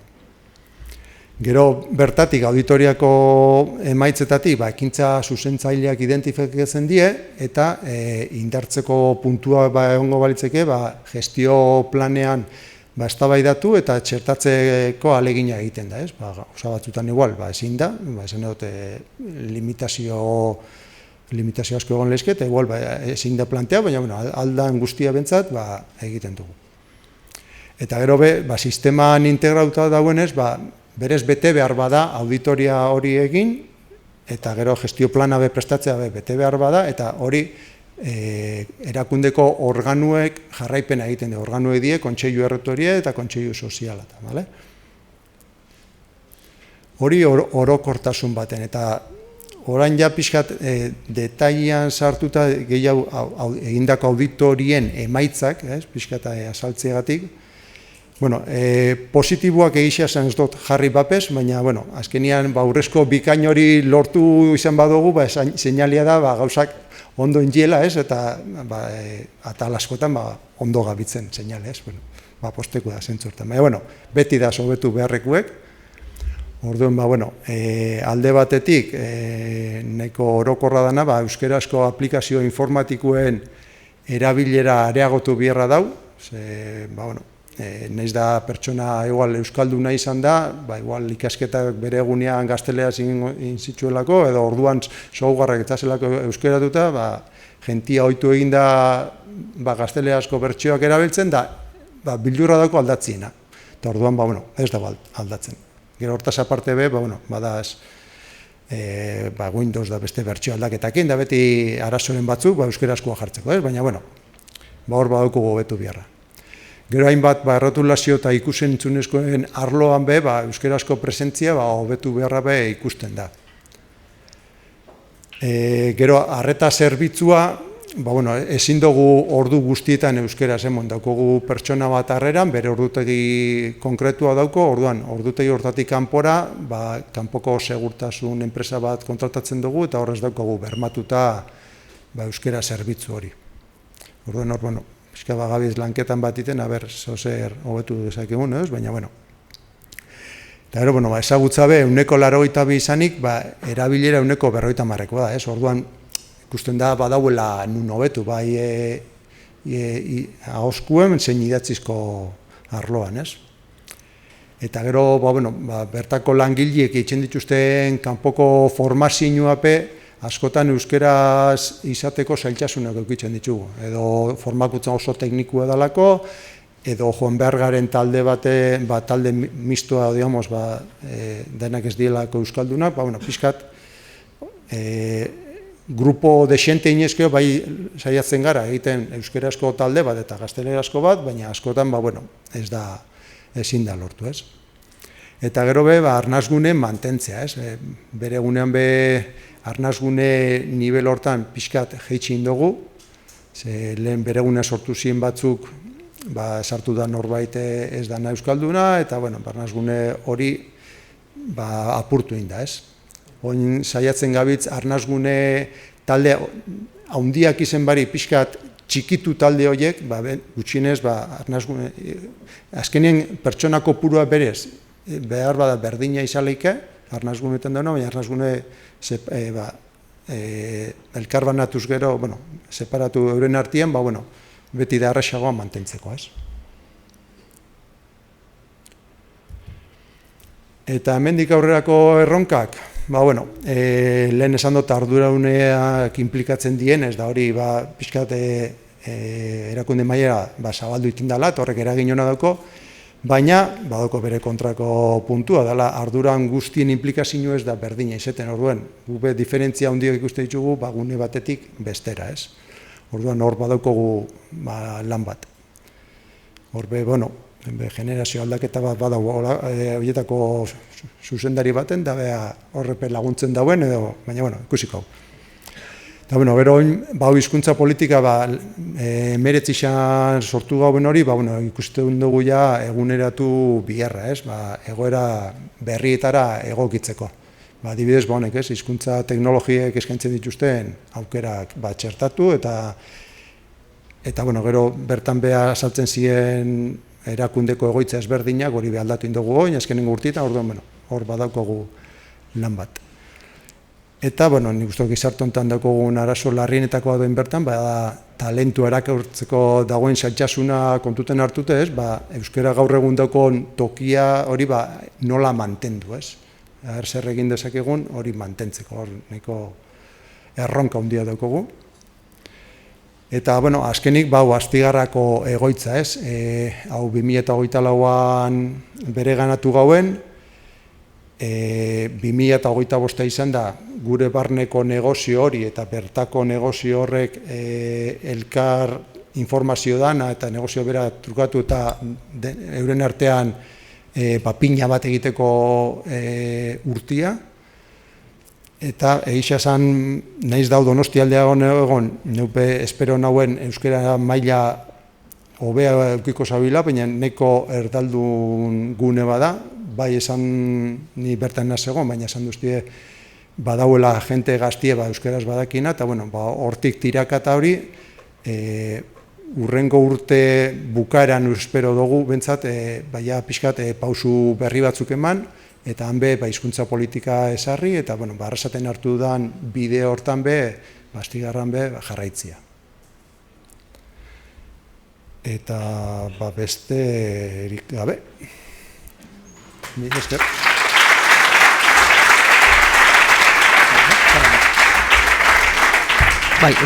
Online galdera bat dago, ea arnazgunea zer den, azaltzea, zuen kasuan nola... Arnazgune bat azkenin da, pertsona edo lantaldetxo bat beti batera lanean dauena eta bere 100% euskeraz egiten duena, ez? Beti euren artean euskeraz, eta idatziak egon behar badie, euskeraz bizi dena. Kaixo Igor, Maria Laboral Kutxatik. Esan duzu sisteman integratua daukazuela, eta niretzat hori izan daiteke gako bat, ez? Zer da zuentzako sisteman integratua aukitzia eta nola lortu zenuten?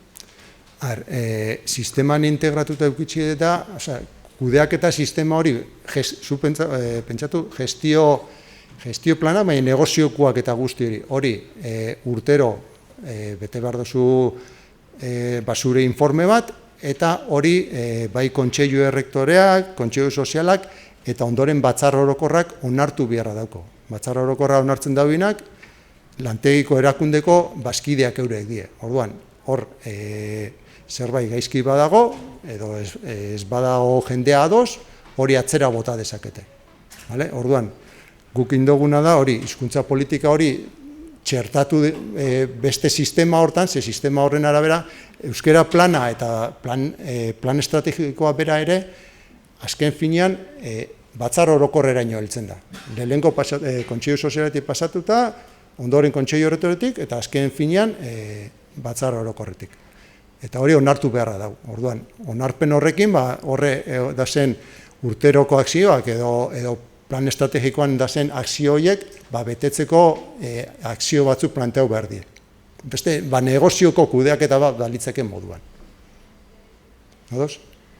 Eta azken galdera bat, ze denboraz kanpo gaude guztiok dakizuen moduan, galdera egiten du saioak, guzti hau bultzatzeko Fagorren ze struktura daukazu, Euskara Batzordea, zeu koordinatzaile bezala, baina guzti hau lantzeko kanpo teknikarerik edo badakozue, edo lantalde espezifikoren bat aparte Euskara gaiak bultzatzeko, koordinatzailearen perfila orain jarri duzue. Guk azkenengo urte guztietan emuneko Euskara teknikarien laguntza izan dugu, beraiek hartzen dute behai parte gure Euskara Batzordean, eta Euskara Batzorde hori dau osatuta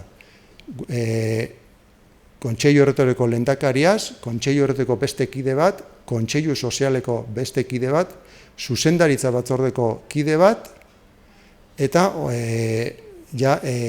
bolondrez batzukin. Bolondrez aldetik egixe esan azken aldian nahiko flojo ibili gara, baina hain beste pare bat animau die, eta hor jarraitzen dugu. Eta gero, printzipioz lanketa sakonena horriten da, Euskara Batzorde horren egitura hortan. Eta akzio konkretu batzutarako, bai batzen da igual pertsonaren bat beste, baina batez ere Euskara Batzorde.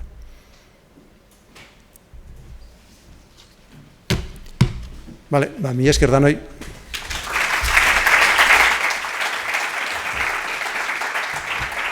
Eskerrik asko Igor, zuen esperientzia, Fagor Teknikaren esperientzia konpartitzeagatik. Denbora pizkat gaizki goaz, luzatu gara. Niko gehi diapositiba ditut azaltzeko, baina askara egingo dut. Txantxa da, ez ditut. Lasai egon. Amaitzeko. Nolakoa izan behar da hizkuntzen kudeaketa, pare bat ondorio. Nik uste dut aipatu direnak islarien artean, praktiken artean, hizkuntzen kudeaketa rotua eta integratua egon behar da, ez? Estrategiarekin lotuta, interes taldeen beharrei lotuta, ondo arrazoitua, jendeak oso ondo ulertu behar du zergaitik gauden honetan sartuta, zergaitik daukagun batzorde bat, lantalde bat, zergatik dedikatzen diogun honi denbora, baliabideak eskaintzen dizkiogun honi, garrantzitsu daudelako. Eta hori ondo oinarrituta egon behar da. Gure bezeroak eskatzen digutelako, pertsonek eskatzen digutelako, gizarteak eskatzen digulako, legea bete behar dugulako, hainbat motivazio egon daitezke, baina hori oso ondo azaldu behar da. Zergatik, lan hau eta ibilbide hau partekatua izan behar duelako, eta hori ere aipatu duzu, ez? Zuek esaten zenuten, erdigunean egon behar duela langilea, pertsonak erdigunean jarri behar ditugula, pertsonekin egin beharko dugulako lan hau. Eraginkorra izan behar da, PDCA zikloa ere aipatua izan da hemen, plan, do, check, act hori, neurtu behar dugu, zein punturaino ari garen, egin behar dugun hori ondo egiten, helburua betetzen ari garen, martzan ditugun ekimen horiek funtzionatzen duten edo zuten funtzionatzen, eta horretarako jarraipena eta neurketa eta bekuntzak sartu beharko ditugu. Eta jasangarritasuna, baina ez horren beste ingurumenaren ikuspegitik, baizik eta denbora, baliabide, indarren ikuspuntutik. Jasangarria izan behar da. Martzan jartzen ditugun ekimen hauek, mantendu beharko ditugu orain, eta 2 urte barru edo 3 urte barru, 4 urte barru. Orduan, neurtu behar ditugu ondo gure indarrak. Baina zorionez, baditu tresna batzuk eskura, zorionez ere, erakunde publikoen laguntza daukagu, hemen daukagu hizkuntza politikarako sailburuordetza, hemen ditugu ere Bizkaiko Foru Aldundiko pertsona batzuk, Gipuzkoa, Arabako Foru Aldundiak, udaletako jende asko daukagu hemen eta pantailaren beste aldean, badaukagu, babesa, baditugu laguntzak, eta gainera baditugu ere gertu, oso gertu, eta gainera eskuragarri erakunde aurreratuak. Honetan jaibilbidea dutenak, eta beraien praktikak eta esperientzia konpartitzeko prest daudenak. Eta gainera lantalde ezin hobea daukagu. Eskerrik asko, hemen zaudeten hori, eta beste aldean, pantailaren beste aldean zaudeten guztioi. Egunero egiten duzuen lanagatik euskararen erabilera lan munduan areagotzeko. Benetan, eskerrik asko eta zorionak egiten ari zareten lan guztiagatik. Besterik ez. Oso ondo ibili. Eta datorren urtera arte, urtean 6. topaketa izango dugu, dena ondo bidean, eta oso ondo ibili.